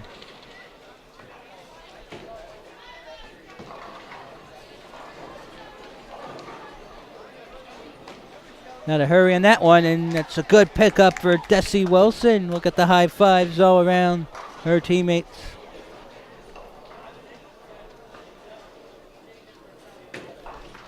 Now there's Emily Gert, lane 42 for Hatboro-Horsham. I think she's wearing a Lady Hatters soccer shirt.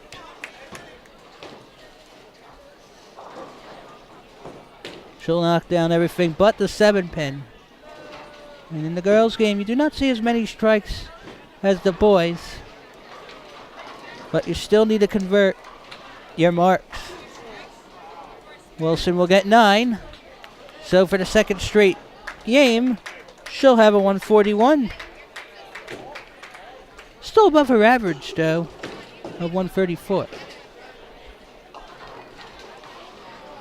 And that one's right down the middle, not where Gert wanted it. She'll finish with a 110 after a 114. PW up 635 to 597. And game 2 in the final frame. And each game consists of 10 frames. We'll have 3 games.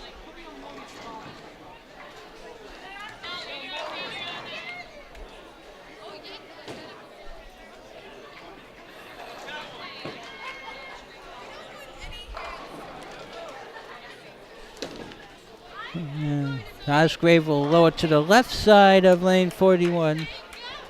Now Adriana Burmeister in her second ball after getting 7 on the initial roll. And she'll get one more roll. Hatboro-Horsham again, cracks 600. Lady Hatters again, average 591. So Facenda, a lot better for them. Thunderbird Warminster is a very tricky alley. Osgrave will leave that 5-pin. She'll finish with 93 with just 1 mark, which was a spare. We'll see if Jet Blizzard will keep her in. Adriana Burmeister finished with a 103 after 136 first game. Nikki Alexander had a 168 first game. Will try to recuperate after 3 straight opens. PW up 644 to 614. Madeline Westen up next. Can't get a 200 here, but still has a chance in the 190s.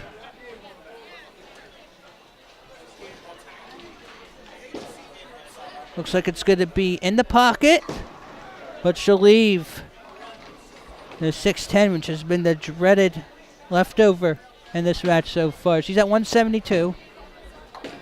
This is a lot above her average, though. Here's Alexander. There's all 10. Her 4th strike, her first since the 6th frame. Right now at 148. Second ball now from Weston. And she hangs on. And she'll get one more ball. 174. Her high game this season is 183. Conference play, that is. Alexander leaves the 10. She'll get one more ball. She's at 157. Alexander again averaging 148.5 entering the day in conference play. All 10 for Weston, and she has a season high. 184 after a 181.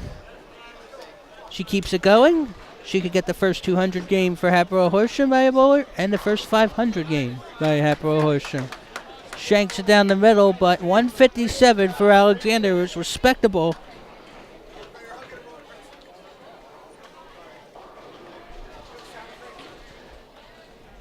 So right now I believe she's at 325, if I'm not mistaken, for 2. There's Newell, and gets everything. Newell already with a higher total than the last game. 3 straight marks. She's at 150.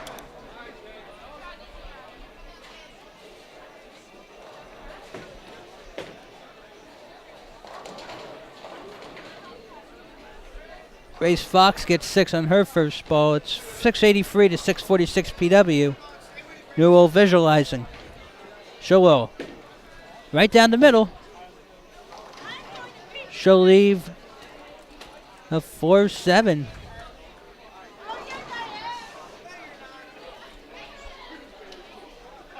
So PW at 691. Hatboro at 646. Fox will get all. She likes that. She's at 185. Newell right down the middle, not what she wanted to do. But a better second game toward the end with a 158 after the 134 first game. Newell averaging 156 entering the day. Fox final ball. Matters at 654. She'll knock down 9. Good finish for Fox. A season high 194. And now here's Esposito. And she'll knock down 9. Hatters finished game 2 with 663. Which is 7 pins better than the first game. PW at 709. Already better than the last game by 2 pins. Esposito at 160. She had 160 in game 1. And after Esposito's done, it'll be on to game 3.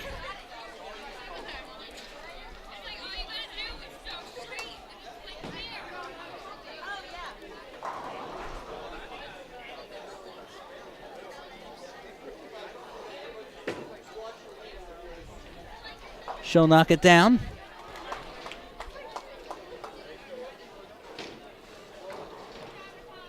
According to my calculations right now, Hatboro-Horsham with the 656 and 663 at 1,319. Hatters high series this year, 1,862. So on pace to eclipse that, perhaps. Esposito, final roll, PW at 711. Beautiful. Good way to end this game. Esposito ends with a 172. PW will win game number 2, 721 to 663. PW up 2 games to none. I'm Scott Samuel David Weiss. We'll be back with game 3 on CITV.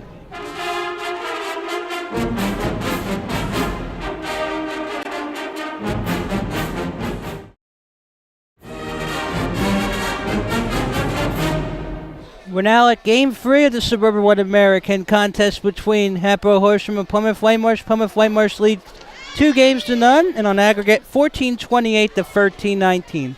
Desi Wilson will start for PW on the left side to begin this third game. And she'll get all 10.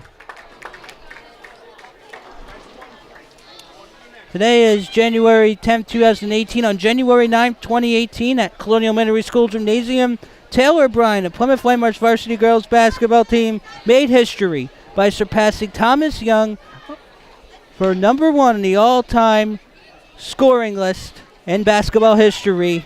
Taylor O'Brien now has 1,652 and counting.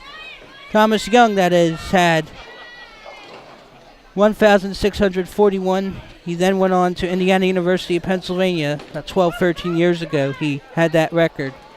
Taylor O'Brien also set the Plymouth Whitemarsh varsity girls basketball record. It was previously 16-15 by Nikki Flacco. She had set that record with 36 points and a 57-55 double overtime win at Upper Dublin on Saturday, January 6, 2018. In fact, PW went to the first overtime because of a buzzer beater that she hit. That gave her the girls' record. So congratulations to Taylor O'Brien for setting 2 new records. And now Gabby Pomian, who is back after the 1-game absence. She subs back for Lauren Cosgrave, who had 93 in Game 2 in varsity. Pomian had 104 in Game 1 in varsity. Kyla Wiley has yet to go to start this game.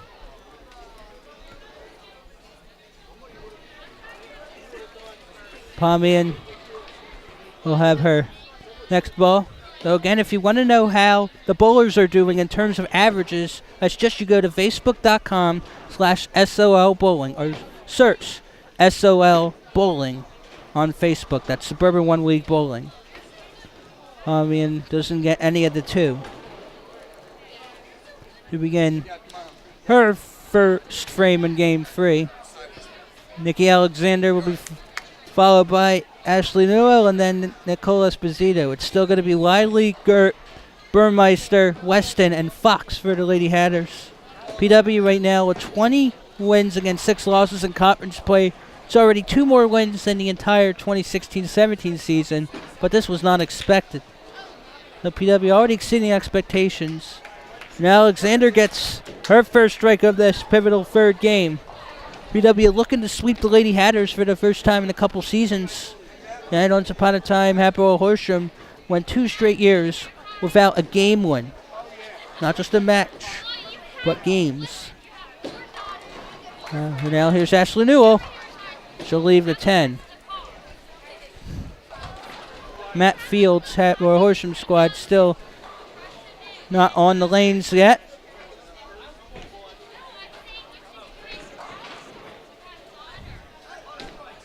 PW has 37 pins so far. Hatboro-Horsham yet to roll.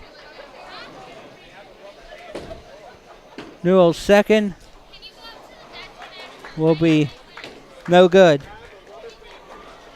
Kyla Riley will be next. DistrictScores.com is how you can find out how your team is doing in District 1. You can find out how your team is doing record and ranking-wise in fall, winter, and spring sports. That's DistrictScores.com.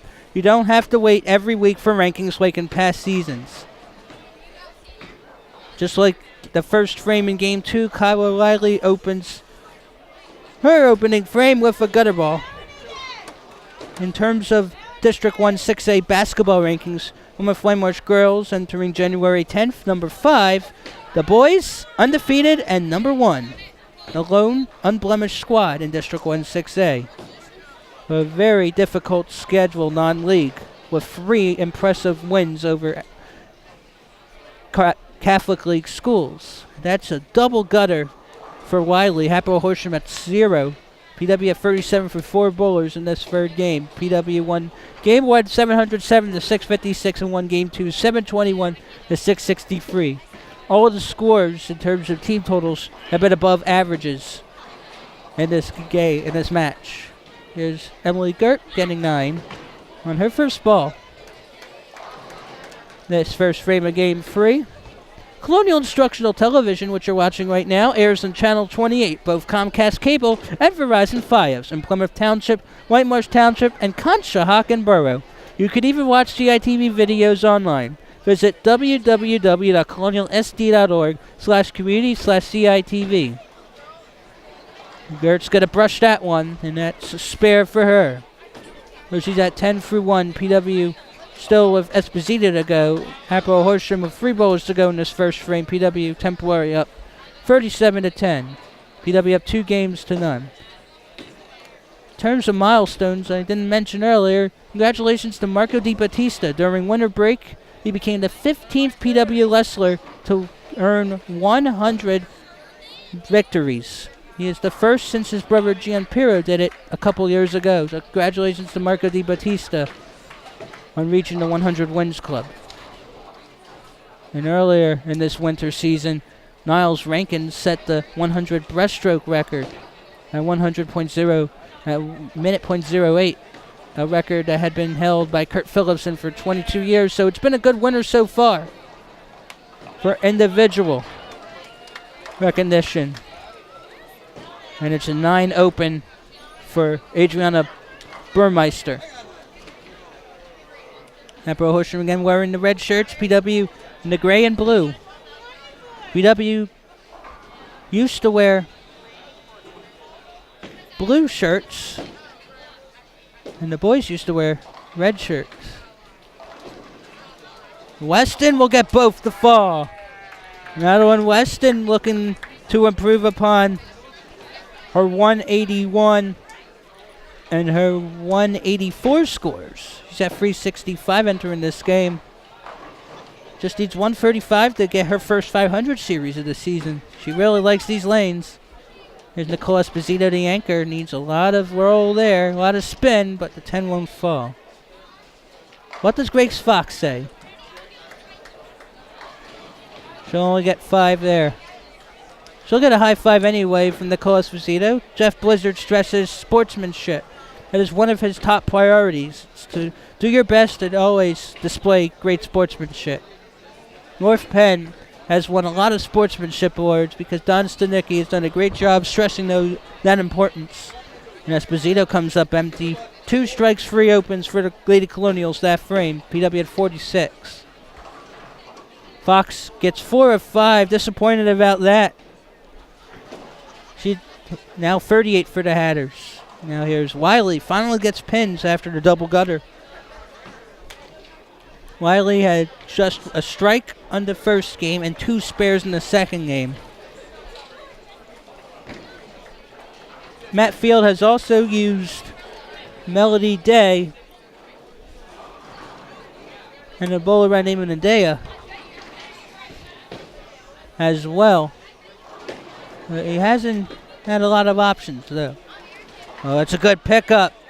Wiley's first spare of this for a game, just her 4th mark in the match. She's at 10 through 2. 62 to 48 PW temporarily. If PW can get another 700 game, that would be good. It would improve the average.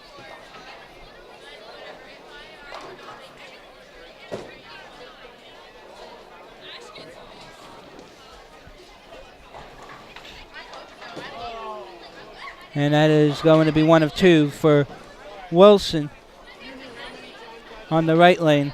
Emily Gert off a spare for Hatboro-Horsham on the left lane. Got to be careful. It's not going to be in the gutter. She'll get just the 10 pin. Gabby Pomian, who had 104 game 1, JV in game 2. Her second frame in game 3 though in varsity is a gutter ball.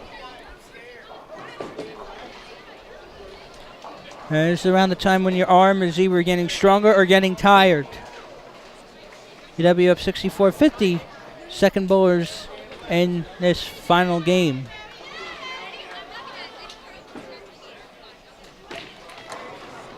Right down the gut.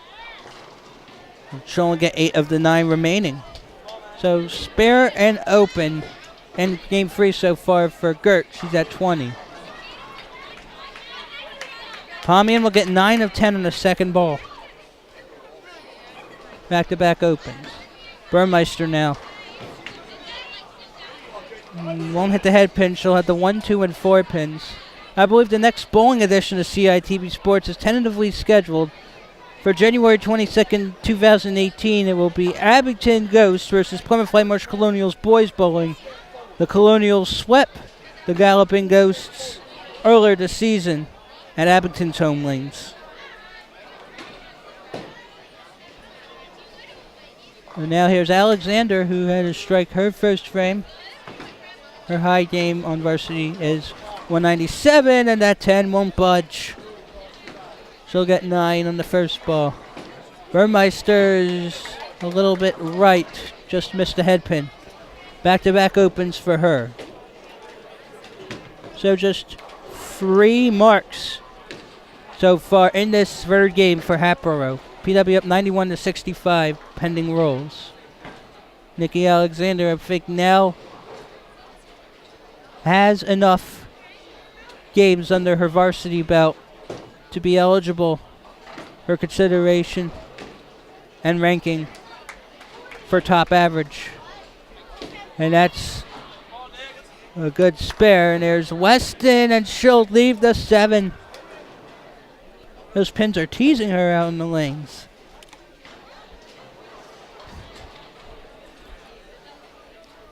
Based on my calculation, the season were to end right now, I think Weston would be in the top 10, and PW would have Newell, Alexander, and Esposito as well. And Newell responds with a strike after an open in the first frame. She's at 19 and counting. Weston, a good pickup with the 1 pin, the 7.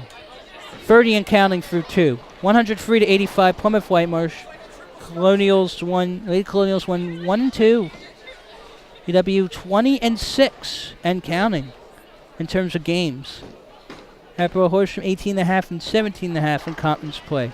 All 10 for Esposito. Back-to-back strikes for the Lady Colonial. Grace Fox shrugs her shoulders. She's okay that it's not a split. Getting encouragement from her counterpart Esposito. PW at 113, Hatboro at 94. Wiley is going to wait to get to the right lane here at Hatboro-Horsham. I believe this season the top 10 conference bowlers will automatically qualify for regionals, and a couple of bowlers will get at-larges based off of results at Suburban 1 Championships in February 2018. That's how Grace Fox got to regionals last year. Fox got the 1-pin spare. Wiley starts the third frame in the right lane with 7, leaving the 1, 3, and 10. Grace Fox came 121st out of 147 at 2017 regionals with a 7-11 5-game series.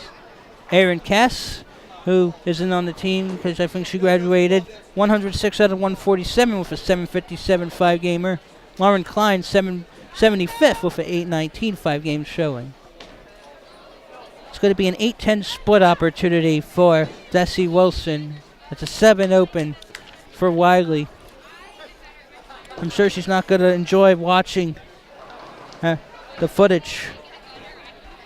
A lot of work to do. Still plenty of season left. And you never know when you're going to have your best day. Because I believe you have to be a top 7 bowler on your team to qualify for the league championships. You only, I think, I'm not even sure if you have to be on varsity any games, but if you are one of the top 7 bowlers on your team, you go to league championships. That's an open frame for Wilson. Gert got 7. Gabby Pomian on the left lane for PW got 6, leaving the 1, 2, 4, and 8. She's at 23 and counting. Now in the third frame, PW at 128, 116 over HH.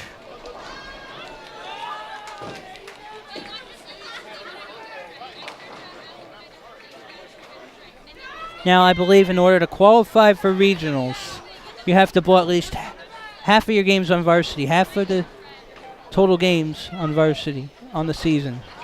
Good free pin pickup for Emily Gert, getting the high 5. She'll have 30 and counting with 2 spares and 3 frames.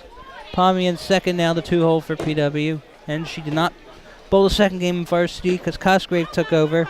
Lauren Cosgrave got a 93, and Pomian frustrated that she got nothing on that. That's 23 and counting through 3. Adriana Burmeister now in the right lane. Now, in terms of how state champion bowlers have done the past few seasons, Alexis Nyer of Lewisburg, the winner from 2016, is now a sophomore at Delaware State University. Last year's champion, 2017, Olivia Farwell of Elizabethtown. Not only was she the state champion, she was the national champion. Last season, I think, was the first year that during the summer, the state champions and individuals and teams got to go to a national tournament. Olivia Farwell won that. She is now a freshman at Duquesne University, also where sophomore Kelsey Hackbart, who went to Harry S. Truman, a Saruman National, is. Burmeister got 4 and 4 there. Weston gets another 9 on her first ball. Pomian had the open.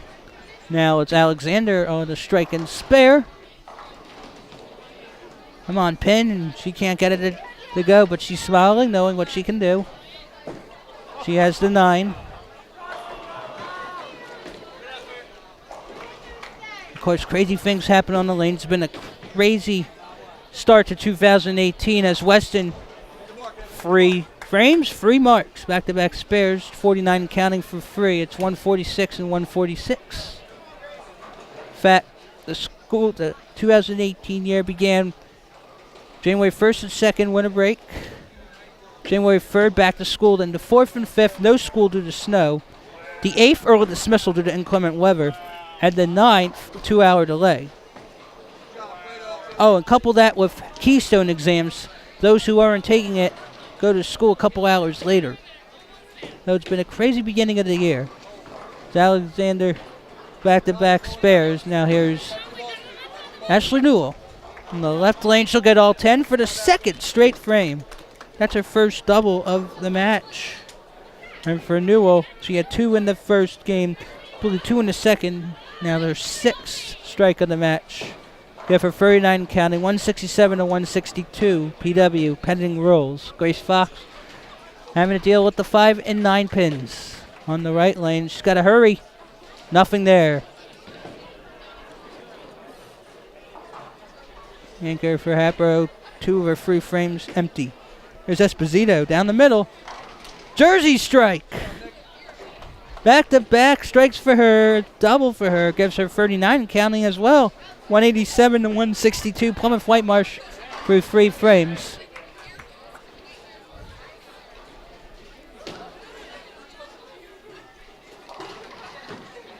There's Desi Wilson. I'm on 10 pin, won't budge. The sweeper to knock down a certain pin is called the messenger. When it is time to get a pin to get swept down. In fact, the Chamonix boys team won the 2015 Team State Championship against Hempfield area, Western PA. Had 2 frames. This is Baker bowling, which each bowler rolls 2 frames each. Baker bowling, 2 frames in which had messenger strikes. So sometimes you need a little luck. Kyla Riley got 3 pins on that first ball. Still just 1 strike on the match. Wilson again brushes danger, and she doesn't get the pin to fall. 3 straight opens after the first frame strike. She's at 46 through 4. 196 to 165 Plymouth Whitemarsh. Wiley gets a spin. Moving in a good area. And that's a good ball for Kyla Riley. Her second spare, just her 5th mark of the match, though. Not just the second mark of the game, but only her 5th of the match. Gabby Pomian just 3 pins from the right side again. Gabby Pomian and varsity entering the day 107.92 per game in the senior circuit.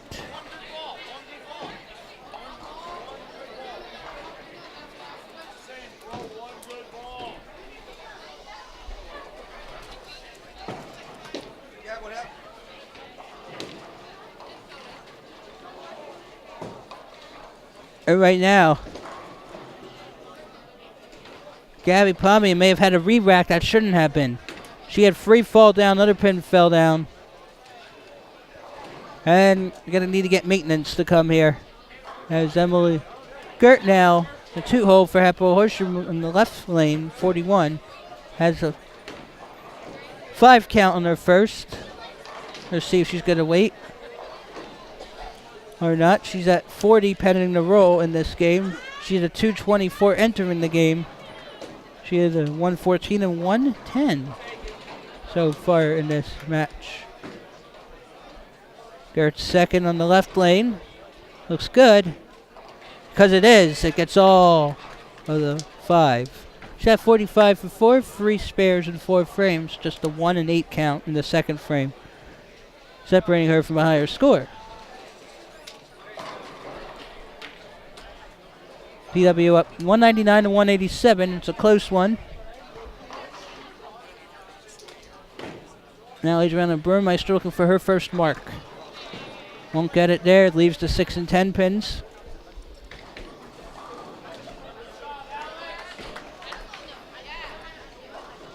In terms of the Colonial School District, for the second time in 3 years, the Colonial School District has received a Safe Schools Target Grant from the Pennsylvania Department of Education. The district was recently awarded a $19,145 equipment grant to purchase new surveillance cameras for the Plymouth Whitemarsh High School and Colonial Elementary School campuses. Burmeister will have her second roll. Beautiful. Her first mark of Game 3. That was her first since a spare on frame 10 of Game 2. Madeline Westen Entering this game with 365 total for 2 games. Strike, spare, spare for another strike. Leaves the 4, but at least she is knocking down most. Now, right now, with the way things look, Westen trying to prove herself that she's worthy of a regional spot. This is already the beginning of the second half of the season, despite one match needing to be made up for these teams due to early dismissals and inclement weather. Freezing rain on January 8th. Well, that's a good ball. Or Westen, 5th straight frame with a mark. Because it started with the 10th frame in game 2. She had spare, strike. Now in this third game, strike, spare, spare, spare for 68 and counting. PW is now down 216 to 199 because Pommy in the PW2 hole is still waiting for the pins to get fixed, and I think it should be right about there. She knocked down the 6, 9, and 10 pins. So she's still with the 1, 2, 3, 4, 5, 7, 8. Teammates trying to let Grace Fox know that it's her turn to go, but she may be waiting out for Pomian to finish up, which is common courtesy.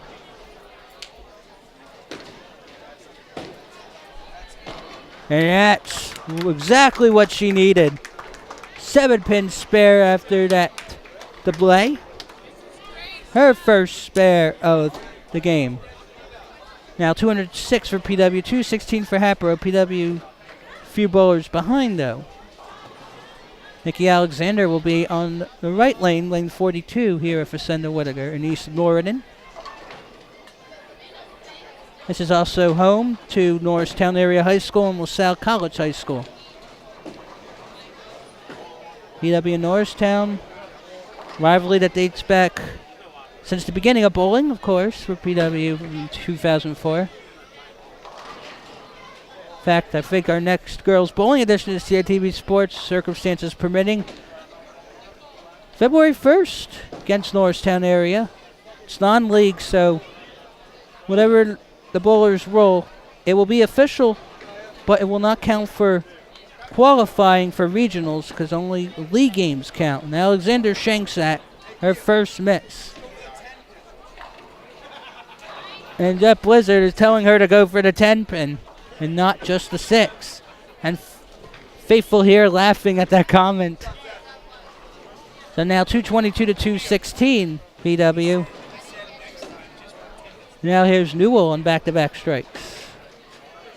It's a lot better approach. Turkey for Ashley Newell.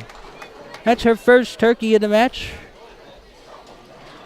She started out this game with a 9 open, but nothing but strikes since.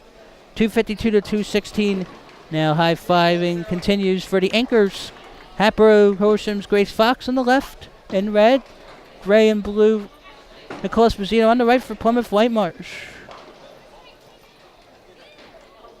Fox from the last to second to last diamond on the right. Another free 10 split opportunity. It is very manageable. Esposito. Oh, cannot get that measly 6 to fall. Otherwise, she would join Newell in the Turkey Club right now.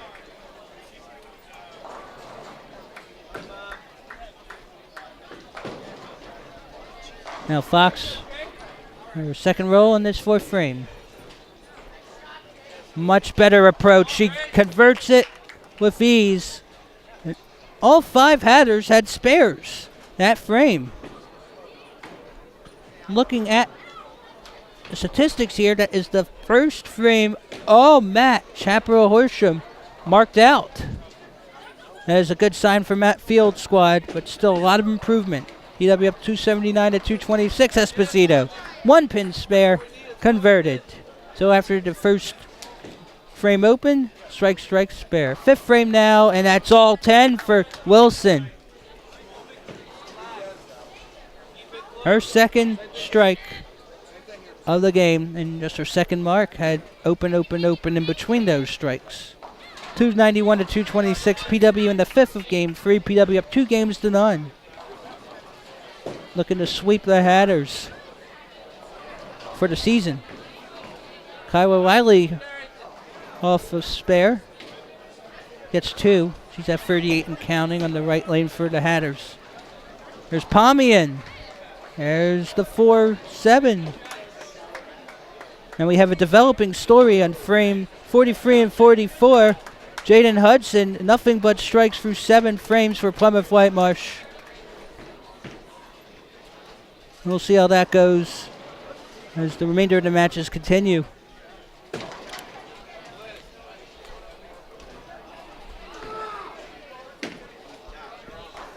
Pomian's second is very good. Nice approach, back-to-back spares, gives her 51 and counting. 309 to 236 PW. Emily Gert now in the right lane for the Hatters. Will knock down everything, but looks like the 1, 2, 4, and 7 pins, so that's a 6. Here's Alexander off her first open of game 3. From the second and last right diamonds. Fortunately, she only leaves a 3 because those 2 pin corner spares have been very difficult for her.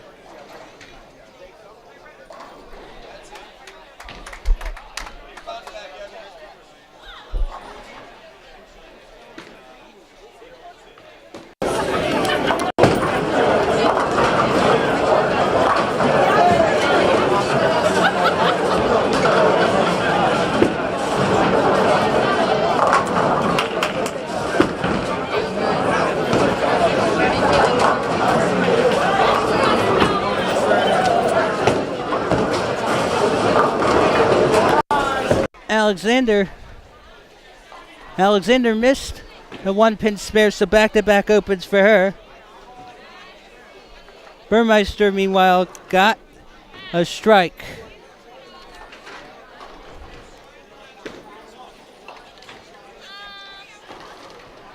And that's a ham bone for Ashley Newell, 4 in a row for her. Her season high game total is 200. Right now at 99 through 5, just a 9 open. So far, separating her from even greater total. Here's Madeline Westen. Very difficult spare she's looking at. The 6-7. Hasn't had many splits. Maybe once before.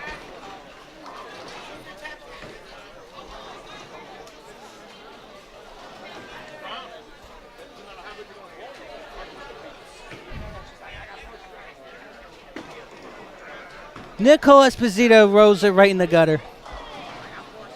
And that hurts because she was on 3 straight marks, but she can pick it up. 1 of 2 for Madeline Westen on that one. It's her first open in this third game, 85 through 5. 348 to 286 Plymouth Whitemarsh. PW up 2 games to none. 1 game 1, 707 to 656. 1 game 2, 721 to 663. Grace Fox will be on the right lane. Nicole Esposito right now on the left for Plymouth Whitemarsh. Esposito leaves that 1 back pin. She'll get 9 on it.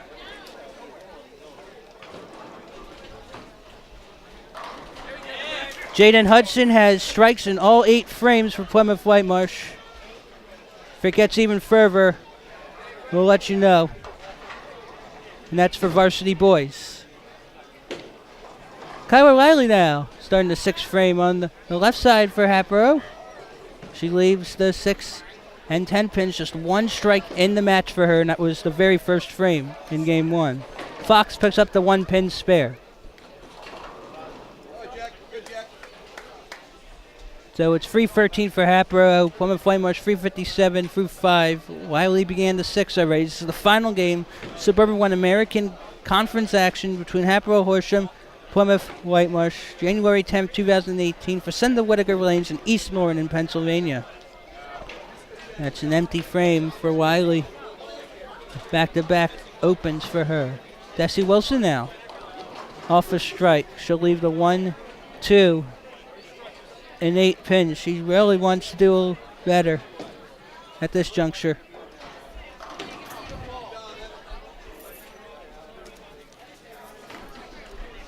as if she can improve her 134 average, which looks like it will, with 2 141 games today.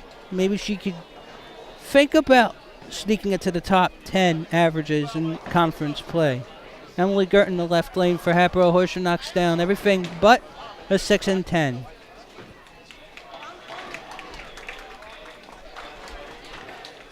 Wilson leaves 1 pin hanging. She's at 74 through 6. It's 375 to 321. Plymouth Whitemarsh in game 3, up 2 games to none. Abby Pomian off 2 straight spares. She'll leave the 3, it looks like. So a 9 count there. Gert staring down the 6 and 10 pins. It's not going to hang in there. Nothing to it. Back-to-back open frames for Emily Gert, the 2-hole for Hatboro-Horsham.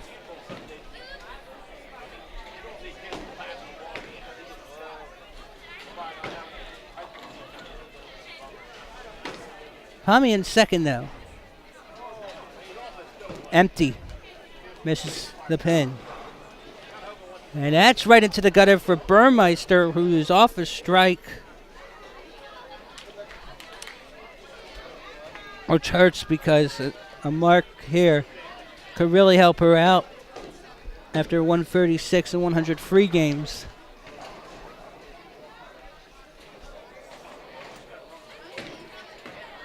Her second's going to get pins. It's going to get all 10. Great rebound for Adriana Burmeister. The back-to-back frames with 10s, but this one on the back end of it. Alexander, 4-6-10 split. She'll have to deal with Nikki Alexander, who started the first 3 frames, strike, spare, now open, and a split. Madeline Westen off and open. That 7 won't budge. Right now at 94 in the 6th frame.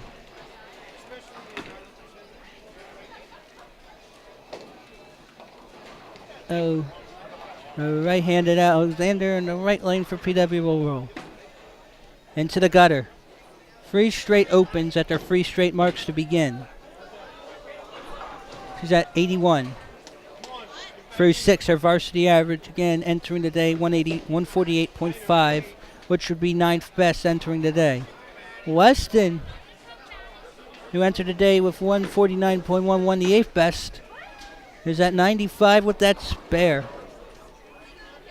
And that hand bone is done. A 9 for Newell after 4 straight strikes. But that's a whole lot better for Newell. The first game she had 134, second game 158. So it's all about progress. Gotta hurry. Good pickup. Brushes it aside with the 1 pin spare.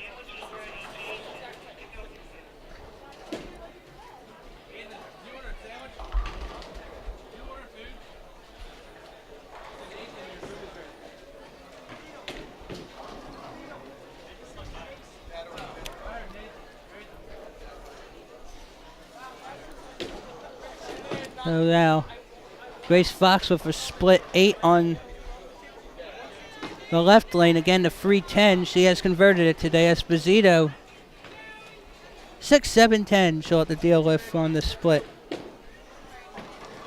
Fox may have done it again, and she has. That's her second straight 3-10 split conversion. That's 3 straight spares she's converted. That's her 4th spare of the game. She's at 82 through 6. She is excited about that. 436 to 369 though, Plymouth Whitemarsh. In the 6th frame of game 3. Esposito looking very good, but will only get 2. Didn't turn where she wanted it to. So she'll get 2 of 3 on that one. So 7th frame now. Left lane, Desi Wilson. Leaves the 5. Kyla Liley at 52 through 6 on the right for Hatboro-Horsham. That 10's not going to fall. Still no strikes since getting it on the very first frame of this match.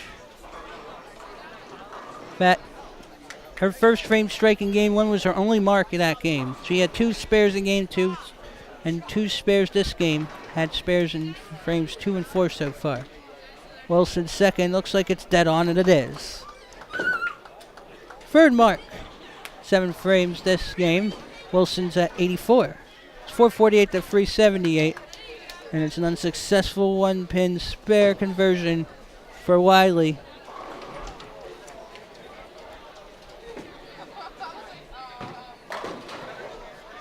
And now here's Pomian on the left lane for PW. She leaves the 4-7.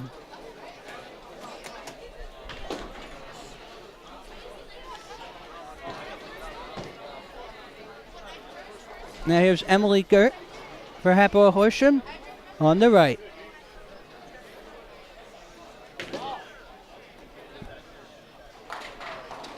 And she'll leave 1. Jaden Hudson loses his perfect game in the 9th frame on the varsity level, leaving the 10-pin. He would have become just the 3rd Colonial for 300. Anyway, back to the girls' game.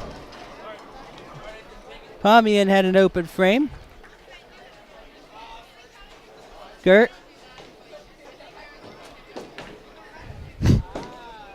Will knock it down. It's her 4th spare. Of this game, she had 76 through 7. By the way, Jaden Hudson did not convert that spare. So Hudson for varsity boys for Plymouth Whitemarsh 237 through 9 in that game. Nikki Alexander bounces back with her 2nd strike of the game. Her 4th mark for PW. Burmeister in the right lane for Hatboro. Was dealing with the 1, 2, and 4. Newell will knock down 9. Doing much better on first balls, though. Burmeister's going to only get 1. She's at 89 through 7. Burmeister 136, 103 before this game. Weston will be next. Good pickup for Newell. 6 straight frames with a strike or spare. Only the first frame was her lone open this game. She's at 147 through 7. Weston. That 10 will fall. Weston will have to deal with the free on lane 42. Esposito now for Plymouth Whitemarsh senior anchor. 86 through 6. And back-to-back opens, including a gutter ball 9 in frame 5. That 7 won't budge.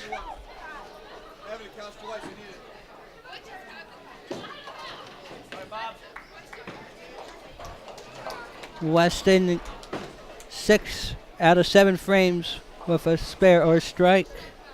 Just 1 strike though this game. If she gets a 135 or better, it'll be the first 500 series by a Hatboro-Horsham girl bowler this season. In fact, this season there have been 1 600 series, 11 500 series, and 11 200 games entering January 10th in Suburban 1 American for all bowlers. Esposito misses the 1-pin spare. So through 7, PW up 494 to 442. As Fox gets all 10. First strike of the game. On the left lane will be Kyla Riley for Hatboro-Horsham in the red and black. And that's her first strike since the first frame of game 1. It's about time. Desi Wilson responds with a strike of her own. It's her 3rd strike of the game. She's at 104 and counting. PW over 500 at 514 of 452. PW season high 2283. Not sure if the Lady Colonials are going to get there. The Hatters high 1862 does look feasible at this moment to eclipse. Emily Gert knocks down 8. She's going to leave the 2 and 8 pins. Gabby Pomian. 3 and 10 pins herself.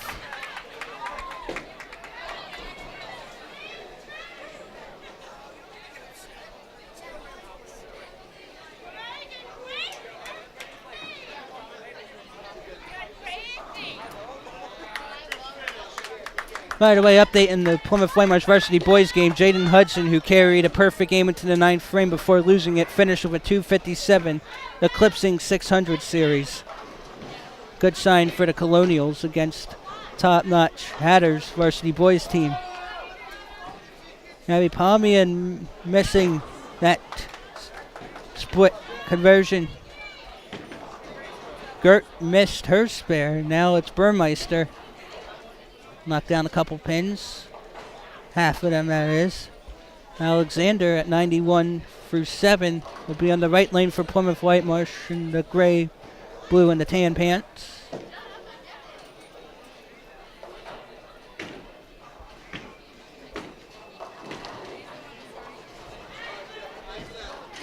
And she'll only get a few on the left side, and that's going to be another open for Burmeister of Hatboro, 94 through 8.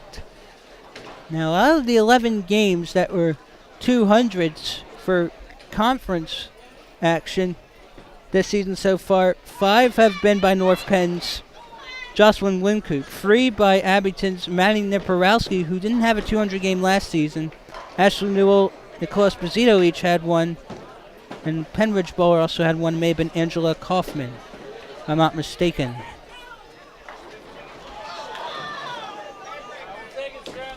And it's a bad break for Weston. Takes off her glasses, puts it on her head. That's how upset she is with that. Newell, another 9 count on the first roll. Alexander, by the way, had 3 and 3.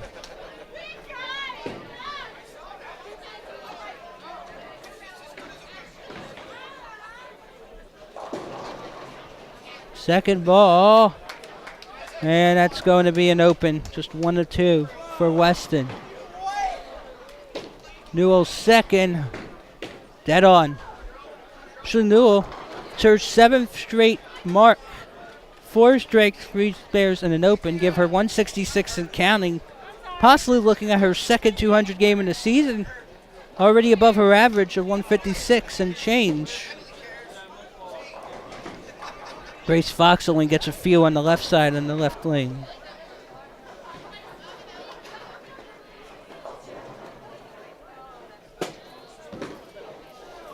Here's Esposito. All 10. Good pickup. She has 3 now. That was her first strike since frame 3. She's at 105 for APW at 564 Hatboro, 496 pending the roll. By the way, Angela Kaufman had a 201 game earlier this season, so I do stand corrected. Grace Fox falls victim to the open frame. Now the 9th frame we go in our final game of the match. It's 564 to 506. Plymouth Whitemarsh looking to sweep the Hatters for a second time this season, sweeping the season series. Plymouth Whitemarsh did not have many sweeps during the 2016-17 seasons. Swept out Upper Dublin last season because Upper Dublin had 0 wins. Other than that, had trouble finding a groove. Surprising start to the season. Bessie Wilson knocks down 9. Wiley, again, not happy with her roll. That's into the gutter off her, just her second strike in the match. And if I'm not mistaken, I believe this year, again, like last season, the winner of the state tournament for the team and individual competition will represent Pennsylvania in the national tournament, I believe, during the summer of 2018. I believe the girls' team champion, Shikellamy, last season came in 4th at nationals, so Pennsylvania represented really well. You included Elizabethtown's Olivia Farwell being the champion. That's The second double gutter frame for Wiley this game.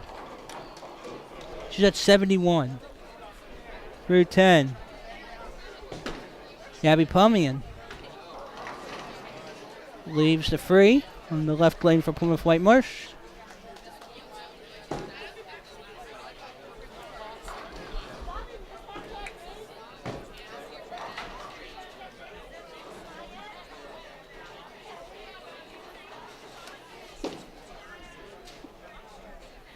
Emily Gert knocks down all 10.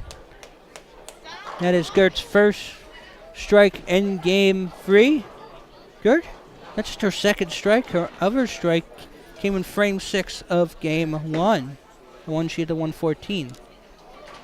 Brushes the pin aside is Gabby Pumian with her third spare of the game.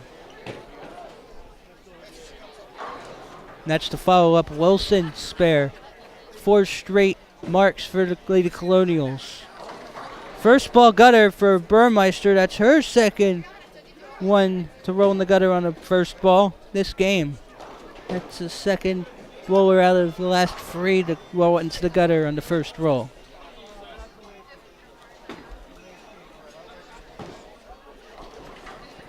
All 10 for Nikki Alexander, her third strike.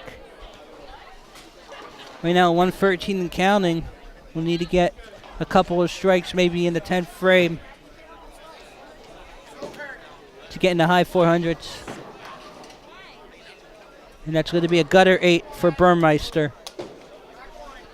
After this 9th frame will be our final frame in the match. Newell gets all 10. And she's on track for her second 200 of the season. She needs a 208 for a 500 series. Weston's at 141. So she's at her first 500 series of the season. She had She had only one 500 series last season, a couple of 200 games last season, that is. PW up 624 is 534. PW looking forward for third straight 700 game of the match.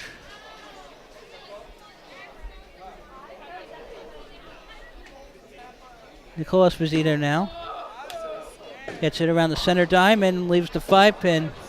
There's Grace Fox for Hatboro. Jersey strike. Second strike at 3 frames. Didn't have one during the first 6. He's at 128. Through 9, and that's 642 to 544 Plymouth Whitemarsh. PW looking to sweep the Lady Hatters. PW wins this game. PW will win the match 4-0 and improve to 22-6 on the conference season. Keep in mind, PW had 18.5 conference wins total in 2016-17. That's a spare for Esposito. Final frame here in the match, and Desi Wilson starts it off with a split, leaving the 5-10. Esposito pointing something out to her. And Wiley with her third straight gutter ball. Hasn't had one hit a pin since the strike in frame 8. It's been a difficult season for Kyla Wiley.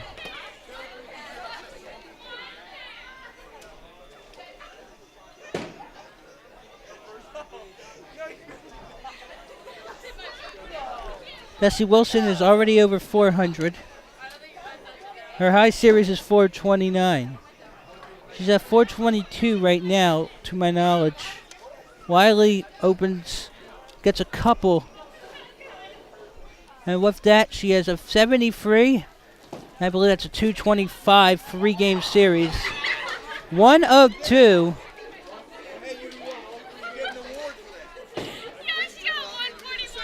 And you will not see that often. 141 for the third straight game. I'm not sure if I've ever seen that before. Same bowler gets the same score every game. That means she finishes with 423 series. That does not happen often. A trifecta. But she definitely wants to improve on that, though. Pomian for first ball gets a few pins on the right in the right lane. Lane 41, Emily Gert needing just a 7 for a bonus ball. She's at 120. Right now a 344 and counting for series. Gert's high series is 351 and she won't reach it. Rolls it in the gutter. Gert finishes with 120. That's a 344. Series, if my math is right. Gabby Pomian with the 7-pin spare. She had a 104 in game 1, was on junior varsity game 2 as Cosgrave filled in for her, got a 93. Now back here in game 3 for 109 and counting.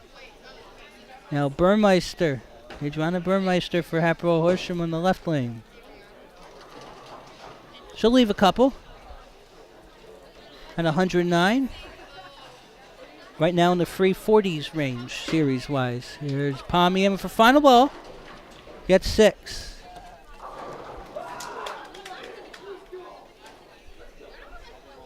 For her, it's a 115.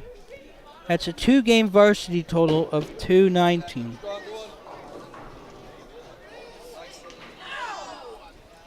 Barely missing. The 3-pin split conversion, Burmeister, a 111. And that's going to be a 350 series.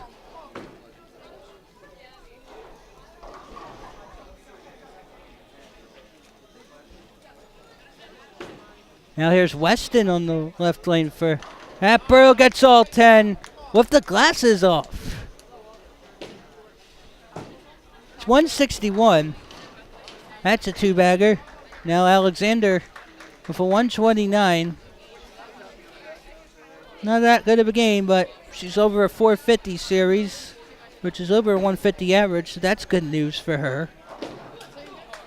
Weston's second ball will knock down only 8. She's right now at 177. Good news for her, it's a season high in terms of series. She's the first Lady Hatter this season to get 500 series. It's nice to get off the shy. Second ball for Alexander is no good. 129 will give her a 454. And Madeline Westen finishing strong over 179. 179 is her lowest game. A very productive day for the 4-hole as Newell gets 9, and that's a 204 game, her highest game score-wise of the season. And Fox gets 7. Newell trying to finish out.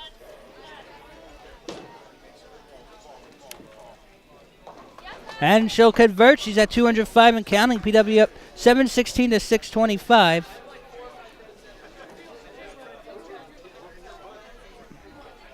Madeline Westen finished with a 544. I believe that may be her varsity best. And Fox will get the rest, and she'll have one more ball. Newell will get 7 of 10, but that's her best game. 213 after 292 combined. And the first 2 games combined. And she did put herself at 505. Okay, well, maybe I'm trying to do my math here. Yeah. Grace Fox finished up with a 9 count.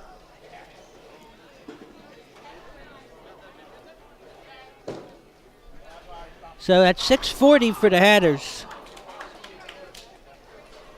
That's the lowest game, though. She had a 157.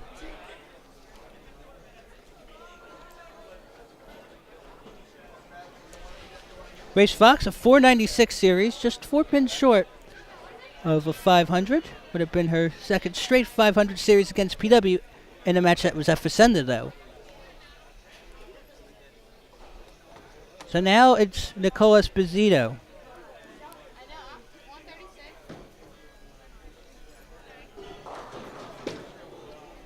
First ball looking very sharp, but she'll leave the 3 and 10 hanging.